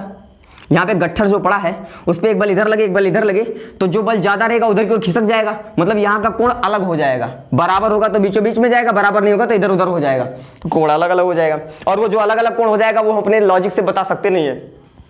यहाँ पे तो लॉजिक लग गया कि ठीक बीचों बीच में जाएगा तो 30-30 हो गया, लेकिन बल ज्यादा हो जाता तो लॉजिक लगता नहीं, तो कोण हमको पता चलता नहीं, तो हम घटक नहीं ले पाते, तो हम ये लगा नहीं पाते। मतलब ये हम वहीं पे लगा पाएंगे जहां पे दोनों बल एक जैसे हो, तो हम उसका कंपोनेंट लेके ठीक बीचों बीच में ले पाएंगे। लेकिन अगर ये नहीं लग पाए, ये नहीं लग पाए, तो हम क्या लगाएंगे? तो हम ये लगाएंगे, क्योंकि ये हर जगह लगेगा। F1 का स्क्वायर F2 का स्क्वायर, मतलब ये अलग अलग रहे तो लगेगा। ये A रहे और ये B रहे तो A² + B² + 2AB cos θ। तो हमें टोटल तो कोण पता ही रहेगा ना बीचों बीच वाला। हाँ, बीच में रिजल्टेंट कहां जा रहा है वो नहीं पता है, लेकिन ये पूरा 30-30-60 तो पता है, तो यहाँ पे 60 पूरा यूज करना रहता है ना, तो यहाँ पे प्रॉब्लम ही नहीं है। तो यहाँ पे A² + B² + 2AB cos θ लग जाएगा हमारा, कोई प्रॉब्लम नहीं। मतलब ये हमेशा लगेगा, और ये तब लगेगा जब ये दोनों फोर्स बराबर हो। ये चीजें मुझे आपको समझानी थी। पहला क्वेश्चन था इसलिए इतना स्लो मोशन में समझाया। दूसरे क्वेश्चन से एक्सीलरेटर लगाएंगे और तेजी से आगे बढ़ेंगे। इसको स्क्रीन पर पोस्ट करके कॉपी करो, मैं क्वेश्चन बना रहा हूं और तेजी से इसको सॉल्व करते हैं, ठीक है। चलिए, मजा आया? यानी जान लगा के पढ़ो तभी आगे कहानी समझ में आएगी, अदरवाइज ऐसे भटके रहोगे। हम तेरे बिना अब रह नहीं सकते। देखिएगा सवाल क्या कह रहा है अगला, तेरे बिना क्या वजूद मेरा। आसान सवाल, आसान सवाल। तुझसे जुदा अगर हो जाएंगे से भी हो। सारी साइड सेम है, ये भी ए मतलब स्क्वायर, एक्चुअल में क्या है? स्क्वायर है, घन जिसे कहते हैं। सभी कोनों पे क्यू क्यू क्यू क्यू है, तो किसी एक कोने पे नेट फोर्स बताना है। बिल्कुल सिंपल सवाल जैसे अभी हमने सीखा। देखो ये छोटे क्वेश्चन है, बहुत सारे बच्चों को लग रहा होगा ये क्या लगा रहे हैं। वेट करो बेटा, अभी ऐसा सवाल लूंगा ना दिमाग खराब हो जाएगा, दिमाग खट्टा हो जाएगा, है ना। वो सवाल भी आएगा, थोड़ा वेट करो, आएगा। पहले सबको सिखाना है ना, तो इसलिए छोटे क्वेश्चन लेने और बड़े क्वेश्चन भी लेने। तैयार हैं? करते हैं। ये अपने को दे रखा है, सारे चार्ज Q1 Q2 Q3 सारे बराबर ही हैं, सब सिमेट्रिकल एक जैसे ही हैं। तब देखते हैं कैसे निकलेंगे इसका। यार एक चीज तुमको पता है, लगाने का तरीका मान लेते हैं इसी पे निकालना है, वही लिख लेना। पुराना सवाल है, किसी एक कोने पे रखे हुए आवेश पे बल निकालना है, तो जैसे अब हमें इस पे निकालना है, लगाने का तरीका सेम है। पहला क्वेश्चन समझ में आया होगा, दूसरा दौड़ के आएगा, अगर नहीं भी आया होगा तो दूसरा समझो, पहला अपने आप आ जाएगा। समझो ध्यान से क्या कह रहा हूं मैं। इस पे बल कौन लगाएगा? ये लगाएगा, दोनों सेम है, धक्का मारेंगे। इसको हटाओ, थोड़ा ऊपर रखो, धक्का मारेगा इधर की ओर, कितना मारेगा? F बराबर लिखते हैं Q इंटू क्यू क्या हो जाएगा? Q²। बीच की दूरी क्या A है तो हो जाएगा A²। लग गया। वैसे ये इधर धक्का मारेगा नीचे की ओर, लाइन ज्वाइनिंग। F बराबर कितना? Q इंटू Q² अपन बीच की दूरी क्या A, तो A² हो जाएगा, ठीक है ना। हाँ ठीक है। और ये लाइन ज्वाइनिंग पे लगेगा। यार अगर एक स्क्वायर है तो 90 डिग्री का एंगल होता है, 90 डिग्री का होता है तो आधा कितना हो जाएगा? 45। आधा कितना हो जाएगा? 45। ये तो आप जानते हो, कोई नई बात नहीं है। तो इधर भी आधा 45 आधा 45 हो जाएगा। ये इधर आएगा एक F, तो इसमें बोल रहा हूँ F डैश बोल दे रहा हूँ, क्योंकि ये अलग है। अलग क्यों है? क्योंकि ये बीच की दूरी कुछ अलग होगी। यहाँ पे ये था, यहाँ पे ये था, लेकिन यहाँ पे कुछ और होगा। क्या होगा जरा सोच के बताओ। ये A ये तो पाइथागोरस थ्योरम लगेगा इसमें, तो ये निकल के आएगा।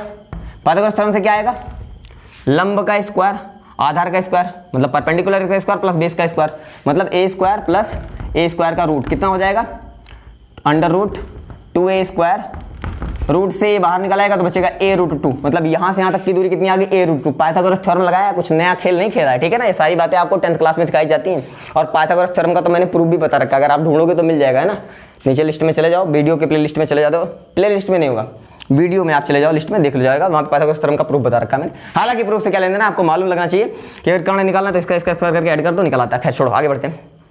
अब सोच के बताओ, यहाँ से यहाँ पे निकालना है तो क्या कहोगे, के, हाँ के, और q इंटू क्यू हो जाएगा क्यू स्क्वायर बटे बीच की दूरी, यहाँ से यहाँ तक की बीच की दूरी कितनी है, वो है a रूट 2, और अगर a रूट 2 का स्क्वायर करें तो ये हो जाएगा a स्क्वायर रूट 2 का स्क्वायर बन जाएगा 2, तो बेसिकली हो जाएगा a 2a स्क्वायर, तो ये हमारा बल हो गया k q1 q2 upon a square, a ये रहा हमारा, उसका स्क्वायर कर दिया हमने, r स्क्वायर, r क्या है, a रूट 2 है, उसका स्क्वायर कर दिया, तो हो जाएगा रूट 2 से a स्क्वायर, सॉरी रूट 2 से रूट हट गया और a पे लग गया स्क्वायर, तो नीचे का स्क्वायर हो गया, ठीक है। ये निकला है, हमको पता है ये 45 डिग्री, और हमको ये भी पता है कि ये 45 डिग्री है। जरा सोच के बताओ, इधर ये कंपोनेंट आएगा f cos 45, इधर आएगा f sin 45, हाँ इसका बताओ f cos 45, इधर आएगा f sin 45। देख लो, अगर ये दोनों बराबर हैं तो ये भी बराबर होंगे, दोनों बराबर होंगे तो कैंसिल आउट हो जाएंगे, क्यों, क्योंकि जितना बल ऊपर उतना बल नीचे, दोनों कैंसिल आउट हो जाएंगे। लेकिन इधर की ओर रिजल्टेंट बच जाएगा, इधर की ओर रिजल्टेंट क्या बचेगा, जरा सोच के बताओ, जो हमारा एफ नेट इधर की ओर आएगा वो कितना आएगा, इधर की ओर, वो एक तो पहले से के क्यू स्क्वायर अपान 2a, या उसे बोल दो आप एफ डैश, एक तो एफ डैश पहले से है, उसी पे ये भी आएंगे F cos 45 plus F cos 45, उसी पे ये भी आएंगे F cos 45 plus F cos 45, I hope दिखाई दे रहा होगा, एफ cos 45 डिग्री, है ना, ठीक है। हाँ तो ये एफ डैश तो लग ही रहा था, एफ cos 45, एफ cos 45 इधर लगे, साइन साइन कट गया, तो ये हमारा नेट बन गया। नेट को हम जोड़ लेते हैं, तो एफ डैश हमारा कितना है, K Q square upon 2a square, K Q square upon 2a square. आगे बढ़ते हैं, प्लस एफ कितना है हमारा, एफ है हमारा K Q square upon a square, K Q square upon a square, और cos 45 की वैल्यू होती है रूट 2, 1/√2, तो ये नीचे रूट 2 आ जाएगा। सेम टू सेम यहाँ पे भी के Q square upon a square, और cos 45 की वैल्यू 1/√2, तो रूट 2 यहाँ आ जाएगा। पूरे में कुछ कॉमन हो रहा है, निकाल लो, कैलकुलेशन है यार, कुछ खास नहीं। के क्यू स्क्वायर कॉमन हो गया, अपान नीचे a स्क्वायर भी कॉमन हो रहा है, उसको भी निकाल लो, तो यहाँ पे कितना बचेगा, 1/2 बचेगा, प्लस यहाँ पे 1/√2 बचेगा, प्लस यहाँ पे 1/√2 बचेगा। अब कैलकुलेशन इसके आगे आपको आना चाहिए, जरा बताओ, मैं तेजी से करूँगा। के Q square upon a square, पूरे कैल्सियम कितना हो जाएगा, 2√2, सही है, सही से कर लेते हैं, ऐसे कर लो, 1/2 हो जाएगा, 2/√2 प्लस 1/2, ये कट जाएगा, √2 बन जाएगा। हाँ कैलकुलेशन आना चाहिए दोस्त, ऊपर 2 बनेगा, अगर a लिखा हो तो उसको लिखते हैं √a का स्क्वायर, तो वही मैंने अप्लाई किया है, क्योंकि देखो बेस सेम है तो नीचे √2 आएगा, बेस सेम है तो नीचे √2 आएगा, और ऊपर 1 और 1 2 हो जाएगा। तो जब देखो यहाँ पे लिख सकते हैं a को √a का स्क्वायर, तो ऐसे 2 को √2 का स्क्वायर, तो एक रूट से एक √2 ऊपर कट जाएगा, तो एक √2 अभी भी बचेगा, तो वही मैंने लिखा हुआ है। अब चाहो जैसे 2 इधर मल्टीप्लाई कर दो, ये यहाँ कर देते हैं भाई, तो हो जाएगा के Q square upon a square, ये इधर हो जाएगा 1 प्लस इधर हो जाएगा 2√2, और नीचे क्या हो जाएगा 2, इसके साथ मल्टीप्लाई हो जाएगा। ये हमारा हो गया फाइनल आंसर, क्लियर। तो हमारा रिजल्टेंट निकल आया, समझ में आया होगा आई होप, है ना। ओके कॉपी करें, अगला सवाल लगाते हैं, मिटाएं से, सब कठिन थोड़ी ना है, बस थोड़ा आपको क्या है ना, कलम चलानी है, कलम चलेगा तो आंसर मिलेगा, इसलिए कलम चलनी चाहिए दोस्त, ठीक है। आगे का सवाल ध्यान दें, मजा आ गया यार एकदम से ना। नेक्स्ट क्वेश्चन क्या है, हाँ क्या बना ले, एक और सिंपल सा क्वेश्चन बनाते हैं, उसके बाद आगे बढ़ते हैं। हाँ यहाँ पे एक चार्ज दे रखा है हमको Q, यहाँ पे भी एक चार्ज दे रखा है Q, यहाँ पे एक चार्ज Q, यहाँ पे भी एक चार्ज Q। अगर मैं बोलूँ एकदम ठीक बीचों बीच में एक और चार्ज में रख दूँ Q, तो इस पर कितना बल लगेगा ये बताना है आपको। तो जरा ये सोचो, डायरेक्टली सोचो, इसका आंसर हम डायरेक्ट बोलेंगे। ये फोर्स लगाएगा नीचे की ओर, ये फोर्स लगाएगा ऊपर की ओर, तो उतना ही लगाएगा ना। देखो वही दूरी है, वही डिस्टेंस है, और वही आगे से सब कुछ सिमेट्रिकल दिख रहा है ना, एकदम सिमेट्रिकल दिख रहा है। तो जितना ये फोर्स इस पे इधर लगाएगा, उतना ही ये फोर्स इस पे ऊपर लगाएगा, सेम टू सेम जितना ये फोर्स इधर लगाएगा उतना ही ये फोर्स इधर लगाएगा, तो क्या हो जाएगा, ये इससे कैंसिल आउट हो जाएगा, इससे कैंसिल आउट हो जाएगा 0। मतलब अगर चारों तरफ एक जैसा रख दिया जाए तो बीचों बीच में फोर्स कितना आने वाला है, 0 आने वाला है। तो ये तो कोई सवाल नहीं बना ना, ये तो रद्दी सवाल हो गया ना। अब ऐसे सवाल थोड़ी ना करेंगे हम, 0 आ गया, लोग हो गया, खुश हो गए हम, रख रद्दी सवाल है, अच्छा सवाल करते हैं यार, है ना। यहाँ सुनिएगा, वो भी लिख लीजिएगा, आपका मन करेगा 0 वाला, पर यार अब उतना सवाल, इतना छोटा क्वेश्चन में यहाँ पे लिखने का मूड नहीं है, इसलिए लिखा नहीं मैंने, ठीक है। तो ठीक बीचों बीच में इस बार क्या रख रहा हूँ मैं, ये नहीं रख के मैं यहाँ पे -q और यहाँ -q रख दे रहा हूँ। अब जरा बताइएगा कि बीच में अगर एक q चार्ज रख दूँ तो अब उस पर कितना फोर्स आएगा, लिखिएगा। Find resultant force at q which is present at centre, जो सेंटर पे रखा हुआ है उस पर रिजल्टेंट फोर्स कितना लगेगा आपको ये बताना। एक बार स्क्रीन को पोस्ट करके इसको ट्राई करें, फिर आगे बताते हैं। अच्छा साइड कुछ ले लो, क्या ले ए रखो यार, अब हमेशा ए ले रहे हैं तो क्या इस बार अलग थोड़ी ना लेंगे। तो साइड वही अपनी ए है, तो अब कितना फोर्स लगाएंगे, गर्मी जानदार हो रही है, फोर्स लगाते हैं इस पे, कौन से इस पे फोर्स लगाना है। अब फोर्स लगाने के सिंपल सा फेंडर जानते हैं, इनको अलग कर लेते हैं, यहाँ पे इमेजिन करते हैं, ज्यादा मजा आएगा। अब ध्यान से देखो, अगर तो हमको पता है स्क्वायर है, स्क्वायर है, स्क्वायर है, स्क्वायर है, तो क्या हो जाएगा 45 डिग्री, 90 डिग्री, 45 डिग्री। ये सारी बातें हम पहले से जानते हैं क्योंकि स्क्वायर की सारी प्रॉपर्टी हमको पहले से पता है। 90 डिग्री है यहाँ पे, हाँ ठीक है। अब ध्यान समझिएगा, अगर ये साइड ए है और ये साइड ए है तो हमने पिछले वाले क्वेश्चन में ही पाइथागोरस थ्योरम से ये साइड पूरी हमने निकाल ली थी और ये साइड हमने पूरी कितनी निकाली थी, a√2 निकाली थी। अगर पूरी साइड a√2 है तो जरा बताओ आधी कितनी होगी, सिर्फ आधी की अगर बात की जाए तो आधी कितनी हो जाएगी, a√2/2 कर दो, मतलब पूरे का हाफ कर दो। तो हाफ करेंगे तो ऊपर √2 है, नीचे 2 है, तो मैं 2 को लिख सकता हूं √2 का स्क्वायर, तो एक √2 से एक √2 कट जाएगा, बचेगा a/√2। क्लियर है ना। मतलब यहां से यहां तक की दूरी a/√2 है, तो सेम टू सेम ये भी हो जाएगा a/√2। हाँ ठीक है, ये सारी दूरी a/√2 हो गई, कोई बड़ी बात नहीं है।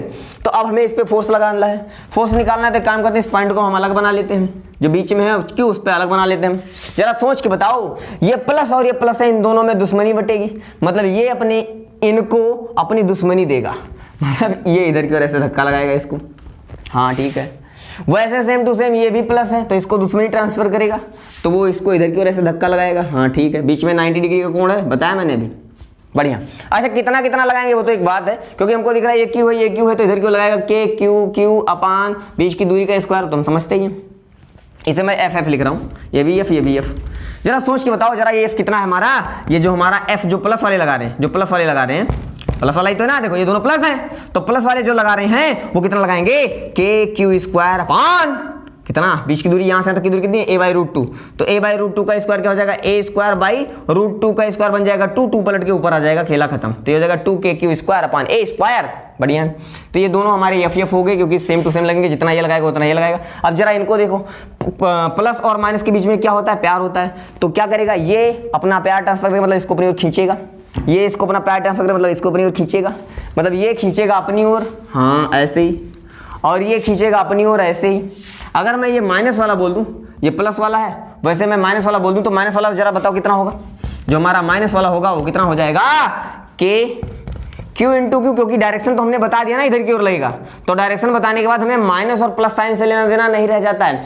F बराबर k q1q2/r में अगर हमने डायरेक्शन अलग से बता दिया तो उसमें माइनस साइन का कोई मतलब नहीं रहेगा, माइनस साइन का काम खत्म। तो हम रखेंगे k q² यहाँ से यहाँ तक की दूरी कितनी है, a/√2 का स्क्वायर, मतलब a² बनेगा, 2 पलट के ऊपर आ जाएगा, तो वही तो बना। यहाँ पे ये मत सोचना कि माइनस साइन क्यों नहीं रखा, माइनस साइन इसलिए नहीं रखा क्योंकि हमने डायरेक्शन बता दिया। देख लो डायरेक्शन, माइनस साइन और प्लस साइन क्या बताता है, डायरेक्शन प्लस माइनस अट्रैक्शन, तो इसने तो बताया, माइनस साइन नहीं तो बताया नीचे लगेगा, तो माइनस का यूज हो चुका है, वो डायरेक्शन में हो चुका है, खेला खत्म है, ठीक है ना। तो ये होगा k² तो सेम टू सेम तो आ रहे हैं, मतलब अगर ये f तो हमारा ये भी f ही होगा, तो दोनों बराबर ही होंगे, बढ़िया। मतलब ये भी क्या लग रहा है, हमारा f लग रहा है और ये भी f लग रहा है। तो बेसिकली अगर मैं इसको सही से लिखना चाहूँ तो इधर क्या लग रहा है, 2f लग रहा है, और इधर क्या लग रहा है, 2f लग रहा है, और 2f लग रहा है, तो इसका रिजल्टेंट किधर आएगा, बीचों बीच में आएगा, ये हमारा आएगा f नेट। जरा बताओ कितना आएगा f नेट, क्योंकि इधर कितना है 45 डिग्री, हाँ, और इधर कितना है 45 डिग्री, कैसे पता चला, क्योंकि टोटल 90 डिग्री है और सिमेट्रिक दिख रहा है, इधर भी 2f इधर भी 2f, तो ठीक बीचों बीच में ही तो आएगा। 90 डिग्री है ना, देखो 90 डिग्री है, तो ठीक बीचों बीच में नीचे की ओर आएगा,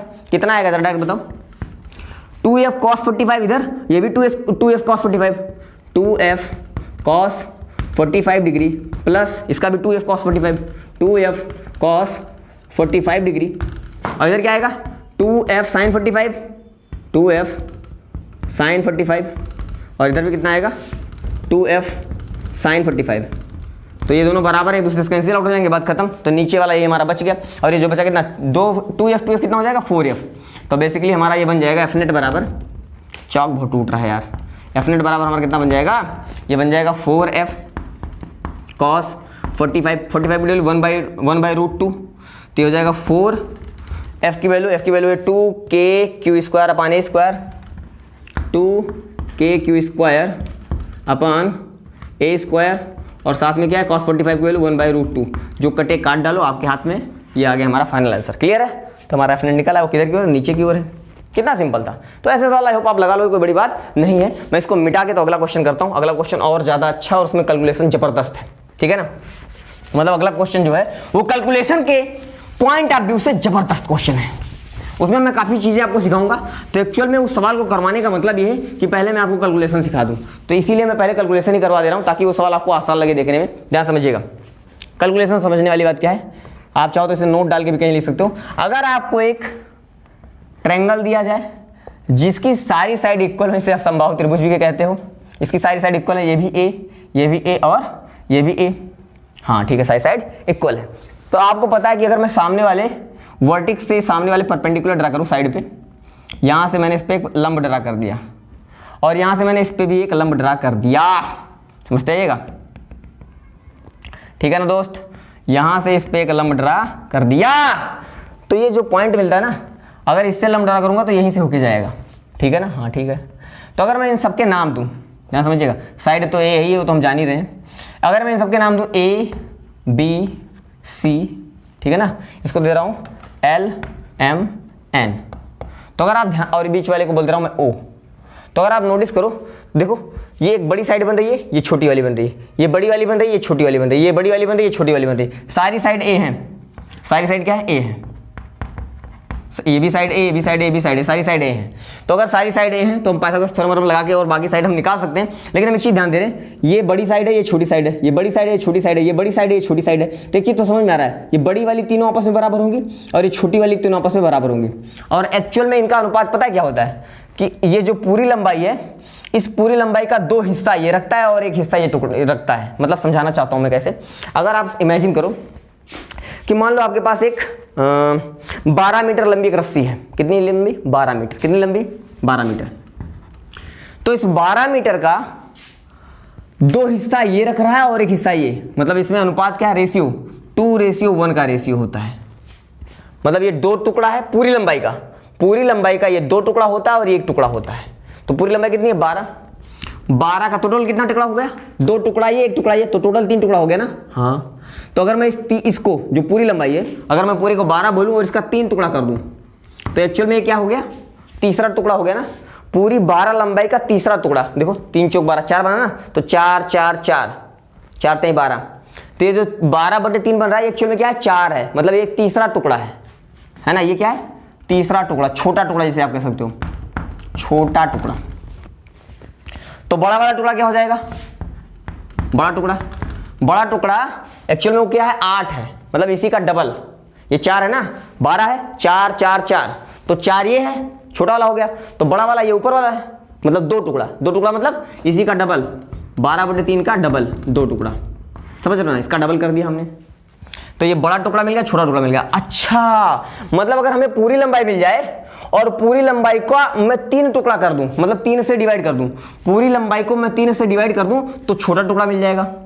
और पूरी लंबाई में 3 से जो डिवाइड किया उसी में 2 से मल्टीप्लाई कर दूं, तो ये 2 गुना वाला टुकड़ा मिल जाएगा। आया कि नहीं आया। मतलब मैं कहना क्या चाहता हूं, पहली बात आपको यहाँ पे सीखने वाली क्या मिली, कि जो इन दोनों में अनुपात है AO अनुपात OL, वो क्या है हमारा, एक्चुअल में 2:1 है। ये 2 है और ये 1 है। वैसे इसमें भी लिख सकते हो ये 2 और ये 1, वैसे इसमें लिख सकते हो ये 2 और ये 1, ठीक है ना। मतलब ये तीनों साइड आपस में बराबर होंगी, बड़ी वाली और ये छोटी वाली, तीनों साइड आपस में बराबर होंगी, क्योंकि सारी साइड इसकी इक्वल है। क्लियर है, बड़ा और छोटा क्लियर है। आप सुना ध्यान से आगे। तो अगर मुझे ये लंबाई यहाँ से तक ये निकालनी है, कैसे निकालें, हमको पता है ये साइड A है, हाँ ठीक है, ये साइड हमें क्या पता है A है, हाँ ठीक है। और हमको पता है यहाँ से हमने परपेंडिकुलर जब ड्रा करते हैं ना, तो ये साइड और ये साइड आपस में बराबर ब्रेक हो जाती है, क्योंकि सारी साइड सेम है, संभावित त्रिभुज बन रहा है, तो ये आधी आधी ब्रेक हो जाती है, मतलब ये हो जाता है a/2।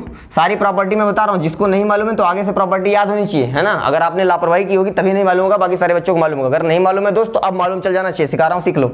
ये a है और ये a/2 है, तो ये क्या बनेगा, यहाँ सोचो। अगर इस ट्रायंगल को आप नोटिस करो, ट्रायंगल ALB में क्या बन रहा है, ये हाइपोटेन्यूज है, ये बेस है और ये परपेंडिकुलर है। तो हमें निकालना क्या है, हमको पता है हाइपोटेन्यूज का स्क्वायर इक्वल टू क्या होता है, परपेंडिकुलर का स्क्वायर प्लस बेस का स्क्वायर, ये होता है। हाइपोटेन्यूज कितना हमारा a है, तो हो जाएगा a का square plus equal to p, perpendicular हमें फाइंड आउट करना है, प्लस बेस हमें पता है a/2, तो ये हो जाएगा a/2 का स्क्वायर।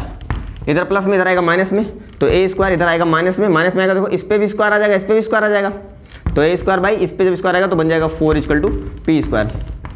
इसके बड़े में कुछ नहीं, इसके बड़े में इधर 4 आएगा, 4 में से 1 गया, मतलब 4a square minus a square by 4 multiply कर दिया मैंने इधर उधर, तो 4 में से 1 जाएगा तो 3 ही हो जाएगा, ये हो जाएगा 3a स्क्वायर बाई 4, ये हो गया परपेंडिकुलर का स्क्वायर।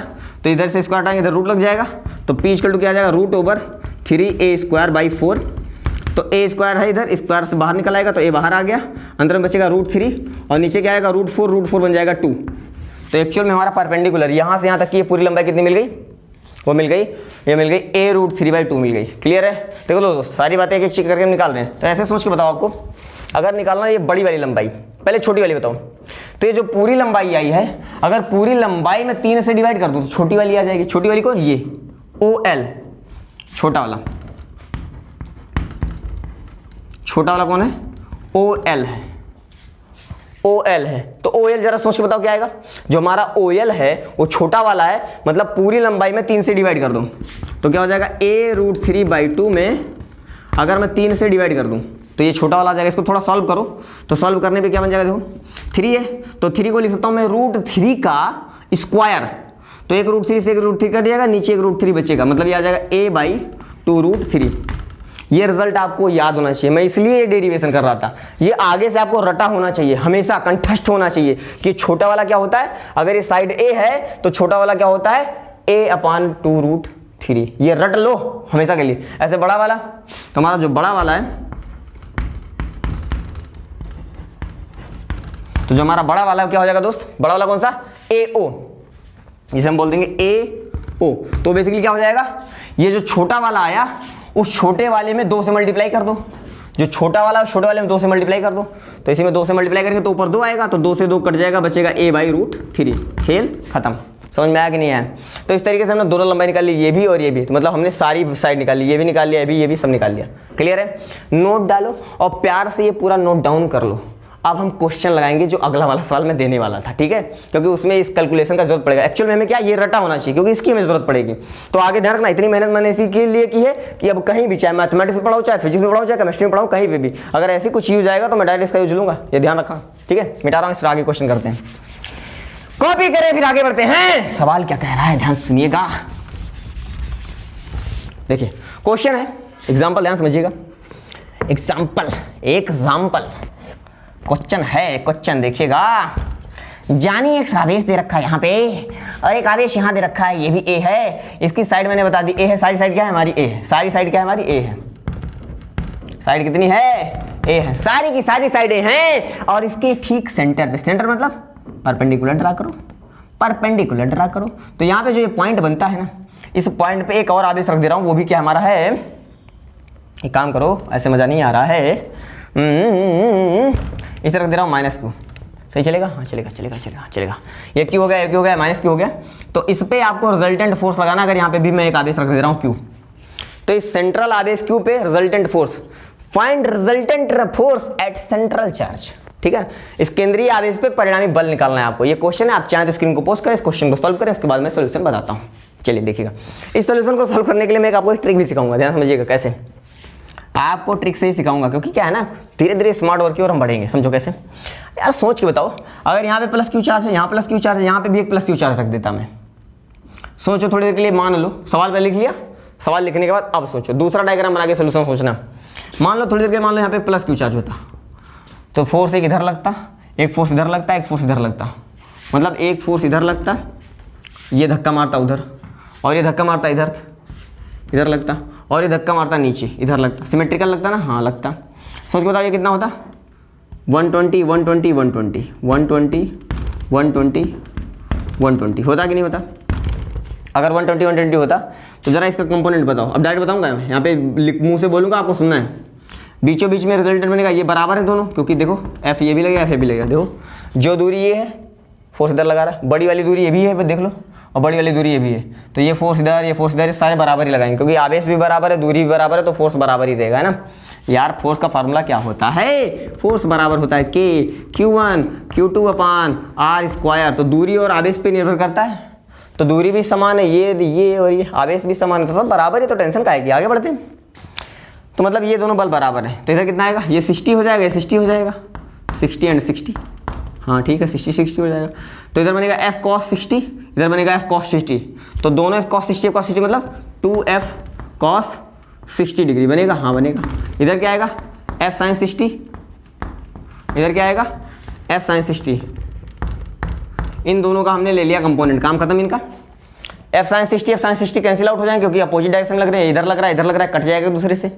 लेकिन ऊपर क्या है? 2F cos 60, cos 60 की वैल्यू कितनी होती है? 1/2, तो 1/2 से 2 कट जाएगा, बचेगा सिर्फ F, मतलब F ऊपर और F नीचे, ये दोनों भी एक दूसरे से कट गए, ये कट गए, ये कट गए, टोटल क्या है? F नेट हमारा कितना है? F नेट है हमारा 0। तो ये चाहे आप आगे से ध्यान रखो कि अगर ऐसे लग रहा हो, एक जितना इधर उतना इधर और उतना इधर, तो रिजल्टेंट क्या बनेगा इसका? इसका रिजल्टेंट बनेगा 0। आगे से ध्यान रखना इसको चाहे, ठीक है। सोल्यूशन ये रहा, इसको आप नोट डाल के अलग से लिख लो। तो एक बात तुम्हें समझ में आ गई, मिटाऊंगा इसे मैं तभी आगे बताऊंगा। एक बात तुम्हें समझ में आ गई, इसको लिख लेना जरूर कहीं पे। क्या समझ में आया? क्या समझ में आया? बोल तो रहे, एक बात समझ में आ गई, चौकोल लेता हूं फिर आगे बढ़ते हैं।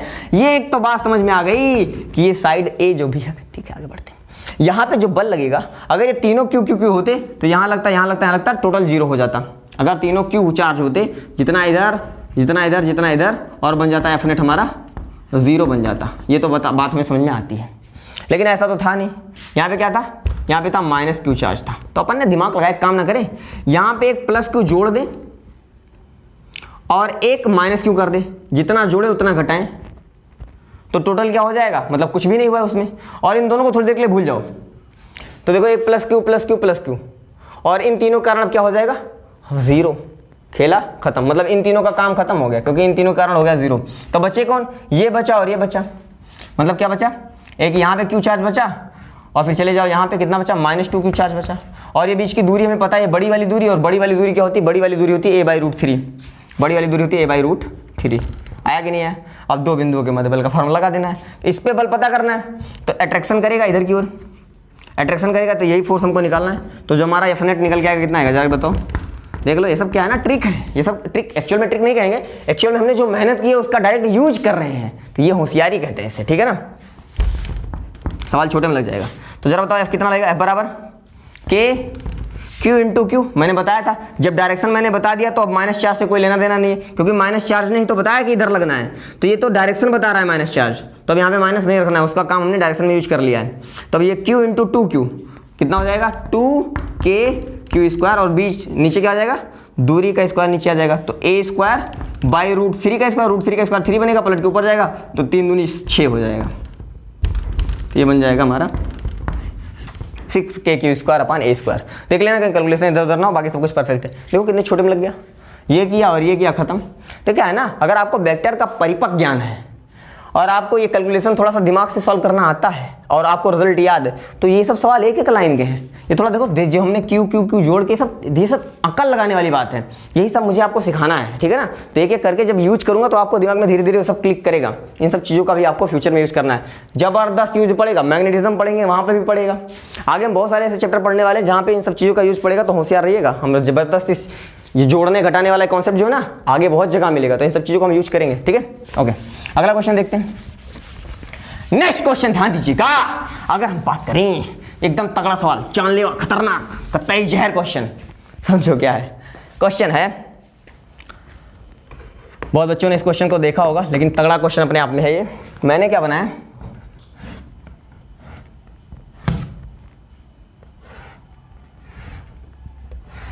अब फील आ रहा होगा अच्छे से, बढ़िया, ठीक है ना।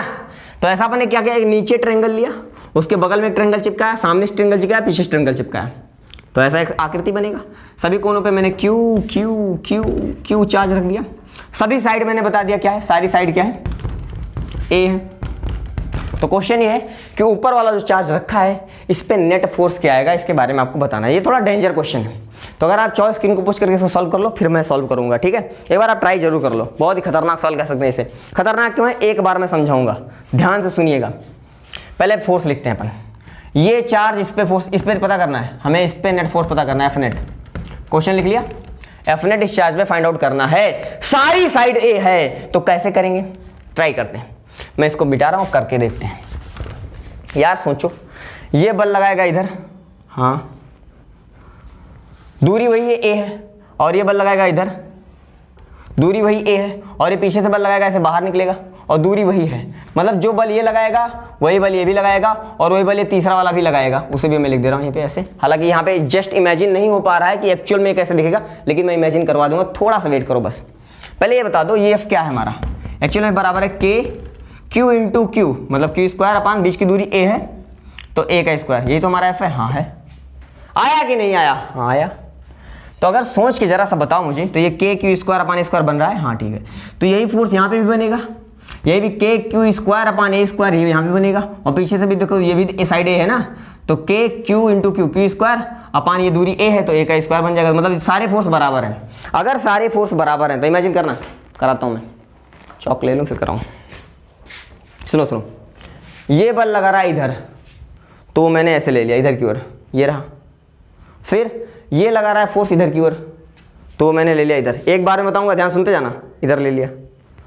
और ये जो पीछे वाला है वो फोर्स ऐसे लगाएगा बाहर की ओर, क्योंकि अंदर से ऐसे बाहर की ओर लाइन आ रही ना, तो ये फोर्स ऐसे ऊपर की ओर लगाएगा, इधर की ओर बाहर की ओर, मतलब ऐसे। इमेजिन करो अच्छे से, कर पा रहे हो? ये ऐसे ऐसे फूल बन रहा है ना, सामने देखो ऐसे फूल बनता हुआ आपको दिखाई देगा ऊपर की ओर ऐसे। ये इधर वाला चार्ज ऐसे धक्का लगाएगा, इधर वाला चार्ज ऐसे धक्का लगाएगा, और इधर वाला चार्ज ऐसे धक्का लगाएगा। ये ऐसा आपको एक इमेज दिखेगा, ठीक है। तो आपको इसका रिजल्टेंट निकालना है।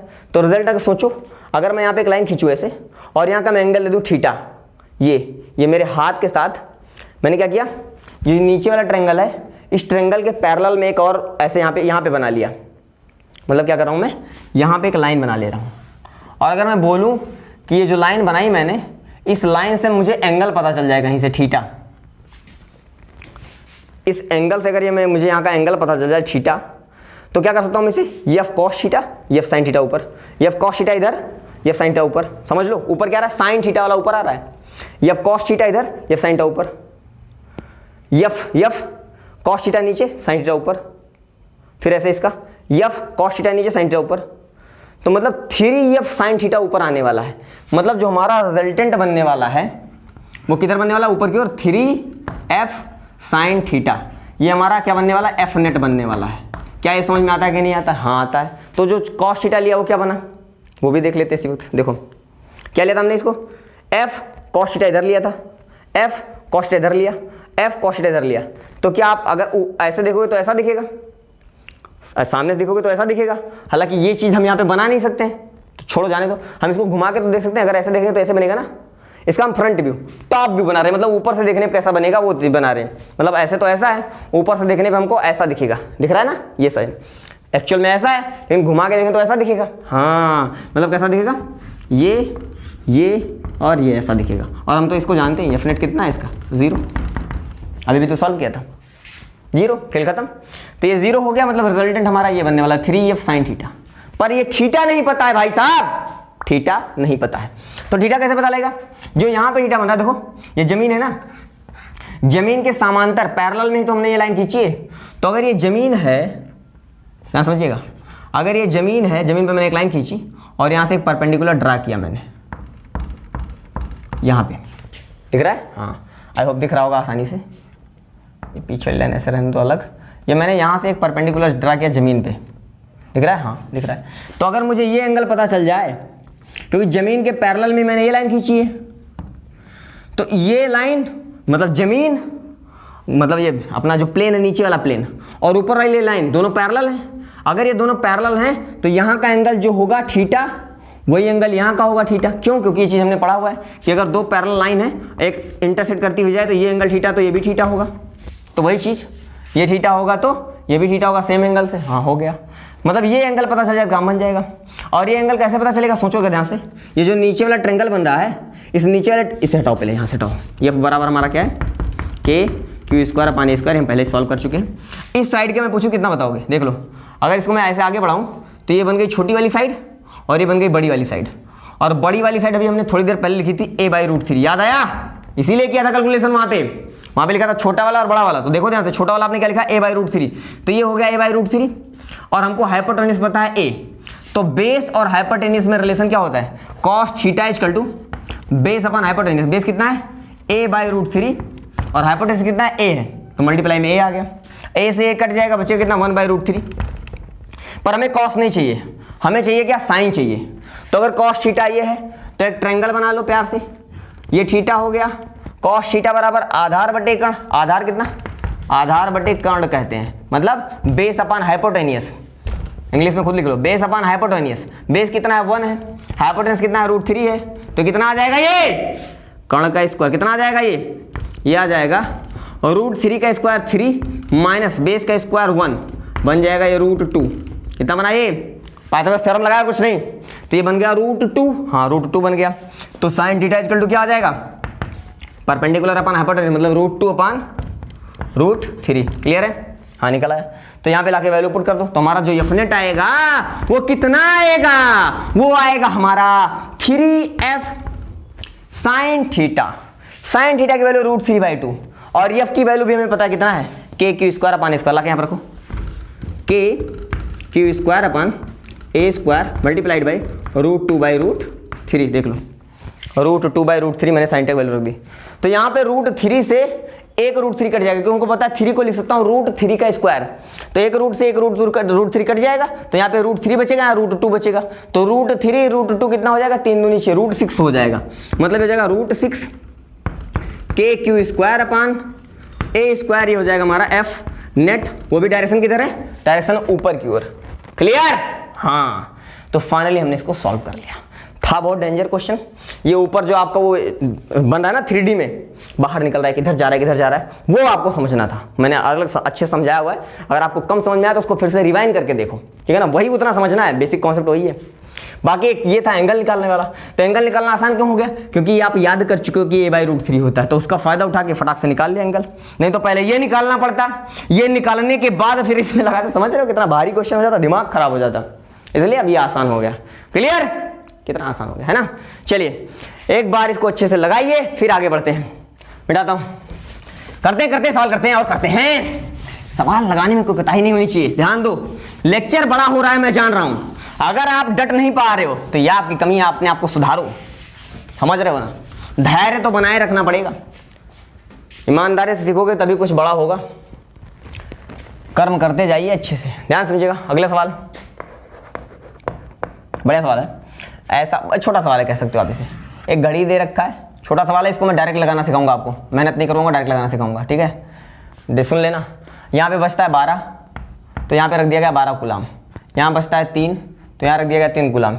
यहाँ बचता है 6, तो यहाँ रख दिया गया 6 कूलाम। यहाँ बचता है 9, तो यहाँ रख दिया गया 9 कूलाम आवेश।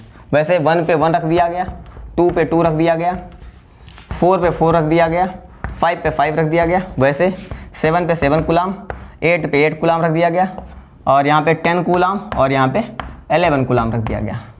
तो बोला गया कि अगर एक सेंटर पे भी मैं एक कूलाम का आवेश रख दूं, तो इस सेंटर वाले एक कूलाम आवेश पे नेट फोर्स क्या होगा। जबकि इसका रेडियस मैं दे रहा हूं, इसका रेडियस r है। कितना है, r है भाई साहब, ये चीज़, ठीक है। सवाल बहुत ही आसान है। जहाँ पे ये 1 कूलाम 2 कूलाम रखा है, उसके यहाँ पे 1 इलेक्ट्रॉन 2 इलेक्ट्रॉन भी रखा हो सकता है। पर सवाल ऐसा है कि सेंटर पे जो 1 कूलाम रखा है उस पर नेट फोर्स क्या होगा। अच्छा सवाल है, कह सकते हैं इसको, ठीक है। जैसे ट्रायंगल का हुआ था वैसे सर्कल का हो गया, उसमें कौन सी बड़ी बात है। लगाने का तरीका क्या, हमको पता है 2 आवेशों के मध्य वो बल लगाते हैं, Q अपान r² लगा देंगे। एक काम करते हैं, पहले इसके लिए लिखते हैं।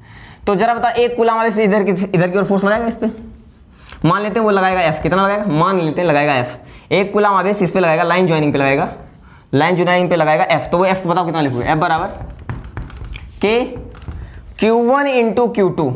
तो Q1 भी 1 है, Q2 भी 1 है, तो 1 इंटू 1 1 ही रहेगा। तो 1 लिखो, चाहे लिखो अपान नीचे। बीच की दूरी रेडियस r है, तो बीच की दूरी हो जाएगा r²। तो एक्चुअल में हमारा जो 1 कूलाम और 1 कूलाम के बीच में जो बल है वो क्या आ गया, F बराबर K अपान r²।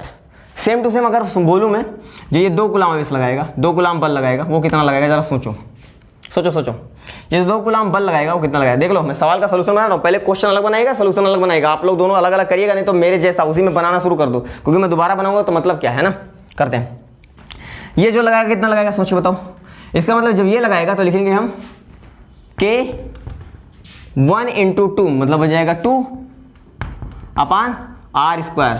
तो अगर आप नोटिस करो तो ये लिखा है हमारा क्या, F लिखा है, K/r²। तो K/r² होता है F, तो एक्चुअल में ये लिखा है हमारा 2F। ओहो, मतलब 1 कूलाम अगर बल लगाएगा या तो 2 कूलाम लगाएगा 2F, 3 कूलाम लगाएगा 3F, 4 कूलाम लगाएगा 4F। बल लगाएगा कि नहीं लगाएगा? हाँ लगाएगा। एक चीज और सोचो यार, ये कितने हिस्से बन रहे हैं, 1 2 3 4 5 6 7 8 9 10 11 12, मतलब 12 हिस्से में ब्रेक हो जा रहा है। और सारे क्या है, यहाँ से यहाँ तक 5 मिनट होता है, यहाँ से यहाँ तक 5 मिनट होता है, यहाँ से यहाँ तक 5 मिनट होता है, सारे 5-5 मिनट वाले। मिनट की सुई के लिए सोचना है ना, सेकंड के लिए सोचोगे तो 5-5 सेकंड होंगे। तो मैं ये कह रहा हूँ कि ये जो गैप बन रहे हैं कितने एंगल बनाएंगे, सोचो पूरा कितना, 360 360 2 पाई। तो 360 डिग्री को अगर 12 टुकड़ों में तोड़ो, 12 पार्ट में डिवाइड कर दो, तो 12 से डिवाइड करो तो कितना आ जाएगा, 12/360 कितना आएगा, 30। कितना आएगा 30, देख लो 12 कितना, 360/12, 12 36, 30 आया कि नहीं आया। मतलब सारा एंगल यहाँ पे कितना बनेगा, 30 बनेगा, यहाँ पे कितना बनेगा, 30 बनेगा। हाँ समझ में आता है। अब हम इसका डायरेक्ट यूज करेंगे, सुनना सोच के बताना। ये रखा है 12 और इधर है 6, तो 12 लगाएगा नीचे की ओर धक्का, हाँ कितना, 12F से लगाएगा, क्योंकि एक F लगाता है, 2 F लगाता है, 3 F लगाता है, तो 12F नीचे लगाएगा। वैसे 6 F ऊपर लगाएगा, तो 12F नीचे और 6F ऊपर, 12F डाउनवर्ड और 6F अपवर्ड लगेगा। तो रिजल्टेंट कितना आएगा, अरे 12 से नीचे धक्का लगाएं, 6 से ऊपर धक्का लगाएं, तो ज्यादा कितना लग रहा है, नीचे लग रहा है। तो एक तो उसमें से जो नीचे 12 लग रहा है उसमें से 6 और जो ऊपर की ओर 6 लग रहा था, दोनों कैंसिल आउट हो जाएंगे, तो नीचे की ओर 6 बच जाएगा। मतलब अगर मैं बात करूं तो नीचे की ओर 6F बच जाएगा। आया सिंपल सवाल। अगला सोचो, नीचे बच गया, इन दोनों का काम हो गया। वैसे सोचो इसके लिए, ऐसे सोचो इसके लिए, 5 इधर लगाएगा और 11 इधर लगाएगा, तो 11 में से 5 निकाल दो तो बचेगा 6, मतलब यहां पे फिर लग जाएगा 6। समझ सकते हो? आया। वैसे अगर इसका सोचो, 10 इधर लगाएगा, 4 इधर लगाएगा, तो 10 में से 4 गया तो बचा 6। आ रहा है कि नहीं आ रहा है? आसानी से आ रहा होगा, 6F। वैसे सोचो, 9 इधर लगाएगा, 3 इधर लगाएगा, तो 9 में से 3 गया तो फिर बचा 6, मतलब इधर कितना आएगा, फिर 6F आ जाएगा। समझते जाओ। फिर देखो ध्यान से, 8 इधर लगाएगा, सेंटर वाले पे 8 इधर लगेगा और 2 इधर लगेगा, तो 8 में से 2 गया तो फिर से बचा 6, कितना बचेगा, 6F। फिर आगे सोचो, 7 ऊपर लगाएगा, 1 इधर लगाएगा, तो 7 में से 1 गया तो बचा ऊपर की ओर कितना, 6, तो इधर लगेगा 6F। और सबके बीच में एंगल कितना है, 60 डिग्री, नहीं सॉरी 30 डिग्री, 30 30 30 30 30 30 30 30, ये तो बनेगा, हाँ बनेगा। हमको रिजल्टेंट निकालना है Fnet। इस पे रिजल्टेंट कितना आएगा, अब इतने लोग का कंपोनेंट लेना है, समझ रहे हो। एक काम करते हैं, x और y एक्सिस बना लेते हैं। ये हो गया हमारा x एक्सिस और ये हो गया y एक्सिस। क्या हो गया, ये x एक्सिस और ये हो गया y एक्सिस। तुमको पता है x एक्सिस में i कैप लिखते हैं और y एक्सिस में j कैप लिखते हैं। ये अभी मैंने सिखाया था, L cos theta i cap, sorry F लिखा था, F cos theta i cap और F sine theta j cap. F को वेक्टर में बदला था, तो वैसे इसको ना कर लें, वेक्टर में बदल लेते हैं। Fnet देखते हैं, Fnet लिख रहा हूं मैं, देखना Fnet। सोच के बताओ, i कैप में क्या क्या आएगा। i कैप में पहले से 6F है, तो उसको ऐसे लिख लो 6F, प्लस और क्या आएगा, 6F cos 30, मतलब 6F cos 30 आएगा, और ये वाला 6F cos 30 इधर ही आएगा, प्लस 6F cos 30 आएगा। समझते जाओ। हालांकि थोड़ा पीछे से लिखता हूँ मैं, तो ज़्यादा और अच्छा बनेगा, क्योंकि बड़ा सा जा रहा है ना, तो और पीछे से लिखता हूँ। Fnet कितना बनेगा, 6F तो पहले से i कैप में, 6F प्लस इसका कंपोनेंट लिया तो कितना लिया, 6F cos 30 डिग्री, बढ़िया है। इसका कंपोनेंट लिया कितना लिया, 6F cos 30, नहीं cos 30 नहीं, यहाँ पे 30 और 30 60 हो जाएगा, 6F cos 60, देख लेना चलो दोबारा लिख लेने, तो अभी छूट जाता तो है ना, कहते कैलकुलेशन का बड़ा आ गया। कुछ लोग तब तक कमेंट कर दिए होंगे वहाँ पे सर 30 नहीं 60 रहेगा, कोई बात नहीं दोस्त, अब सही हो गया ना, आगे देखिएगा। अब देखिए तो इनका तो लिख लिया, नीचे भी देखो 6f cos 30, अरे यार एक तो पहले 6f cos 30 है, एक तो यहाँ से भी आएगा तो 1 1 2 नहीं हो जाएगा, तो यहाँ पे 2 लिख लो, 2 बार, बात खत्म। वैसे इसका 6f cos 60, 30 और 30 60, 6f cos 60 इधर ये और आएगा, तो 6f cos 60 एक और आना, तो यहाँ पे 2 लिख लो, हो गया। तो मैंने क्या किया, इसका भी कंपाउंड ले लिया, इसका भी सबका कंपाउंड ले लिया। अब जो y में होता है उसका कंपाउंड नहीं लेते हैं, वो तो पहले से y में है ना, जो बीच में होता है उसका कंपाउंड लेते हैं। तो इन सबका हमने कंपाउंड लिया किधर की ओर, x की ओर, तो x की ओर लिया तो यहाँ पे i कैप लगा देंगे, बढ़िया।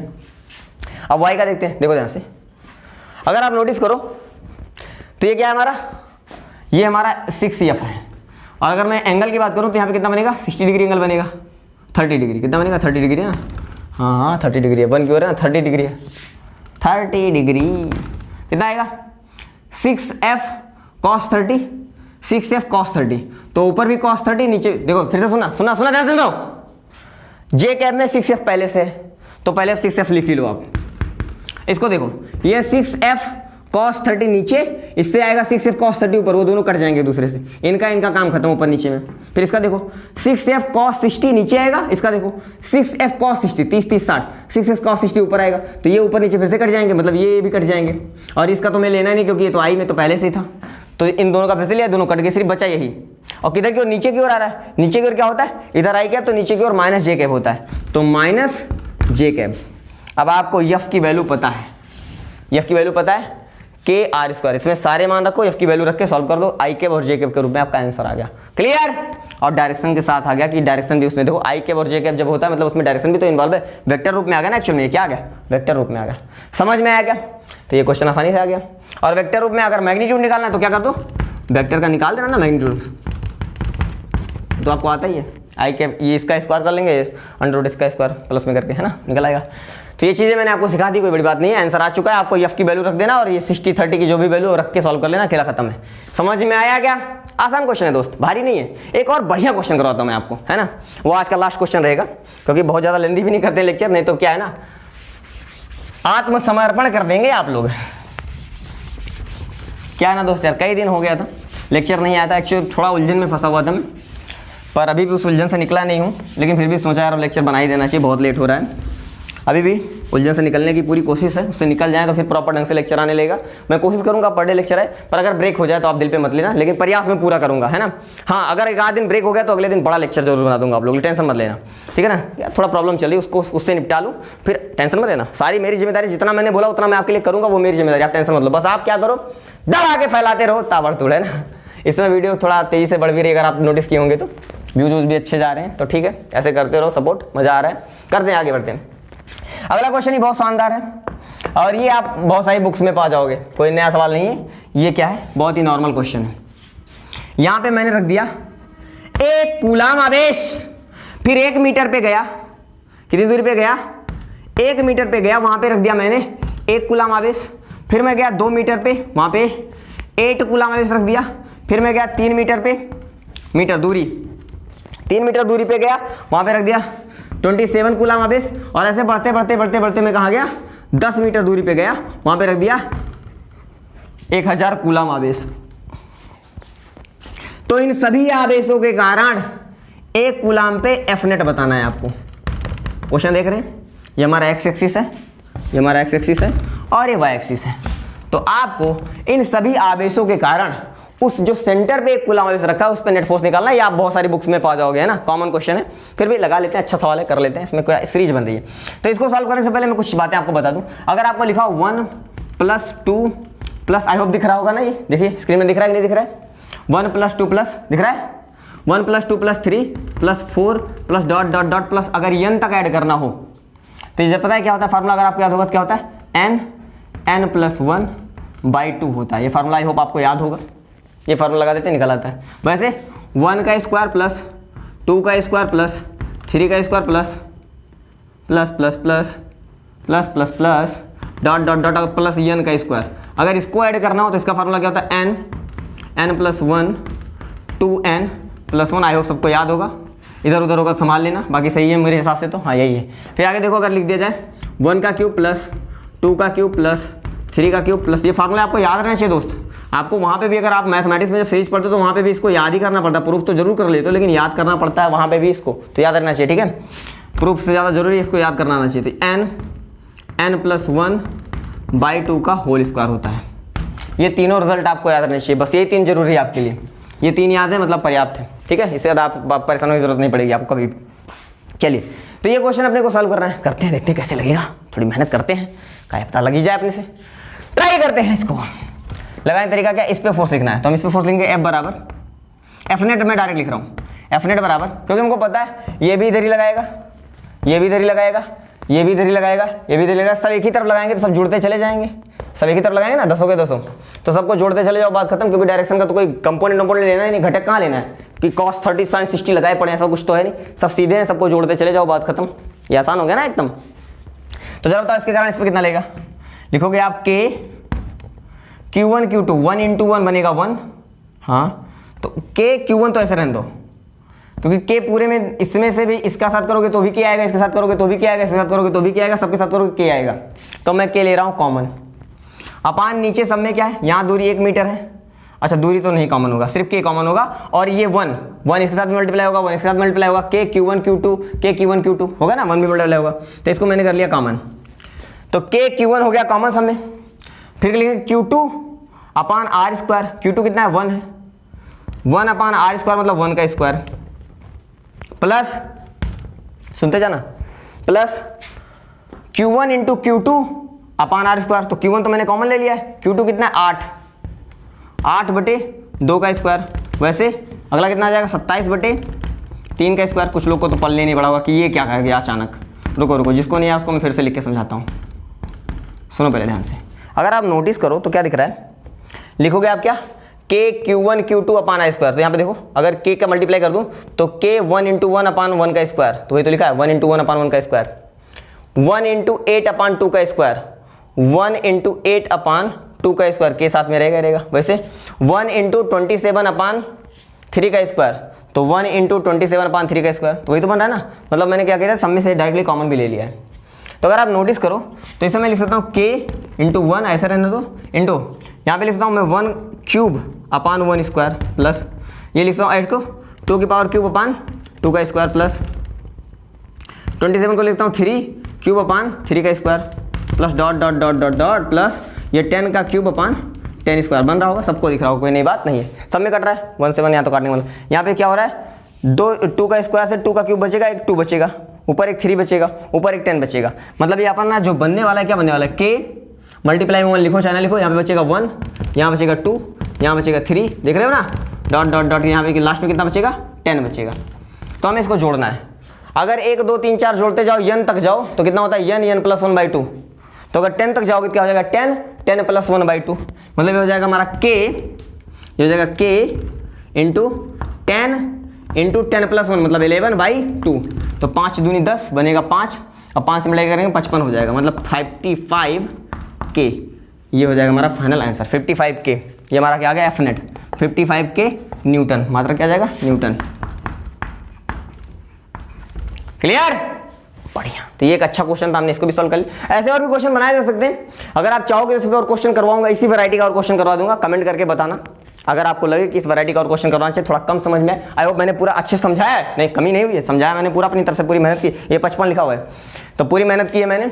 अगर आपको कहीं पे कुछ मिसिंग हो गया, कोई लेंदी लेक्चर है तो हो सकता है कहीं पे आपका ध्यान भटक गया हो, किसी और के पास चला गया हो, जिसके पास ज़्यादा अट्रैक्शन होता है वहाँ पे पहुँच गया हो दिमाग आपका, तो कोई बात नहीं, आप रिपीट करके दोबारा से देख लो। मैं तो यही कहता हूँ कि पहले एक बार पूरी वीडियो इत्मीनान से आपको बैठ के देखना चाहिए, समझो बारीकी सब कुछ जो मैं बोल रहा हूँ, उसको ध्यान से सुनो, मगन हो जाओ उसमें, खो जाओ, जन्नत में चले जाओ, स्वर्ग का दर्शन कर लो। उसके बाद इत्मीनान से फिर उसको दोबारा लिखना स्टार्ट करो, तो 2 बार उसी वक्त हो जाएगा, अच्छे से रेडी भी हो जाएगा, नोट्स भी रेडी हो जाएगा, और प्रॉपर ढंग से 2 बार में वो समझ में भी आ जाएगा, ठीक है ना।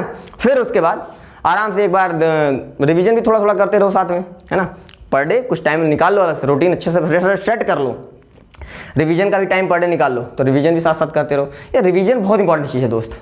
अगर आपने उधर इंटीग्रेशन, डिफरेंशिएशन तमाम चैप्टर हो गए हैं, डेफिनेट इंटीग्रेशन हो गया है, उन सबके अगर आप रिवीजन नहीं करें तो खाली हो जाएगा। इसलिए रिवीजन पे पूरा फोकस बनाओ, पर डे 3 से 4 घंटे रिवीजन होना चाहिए आपका, है ना।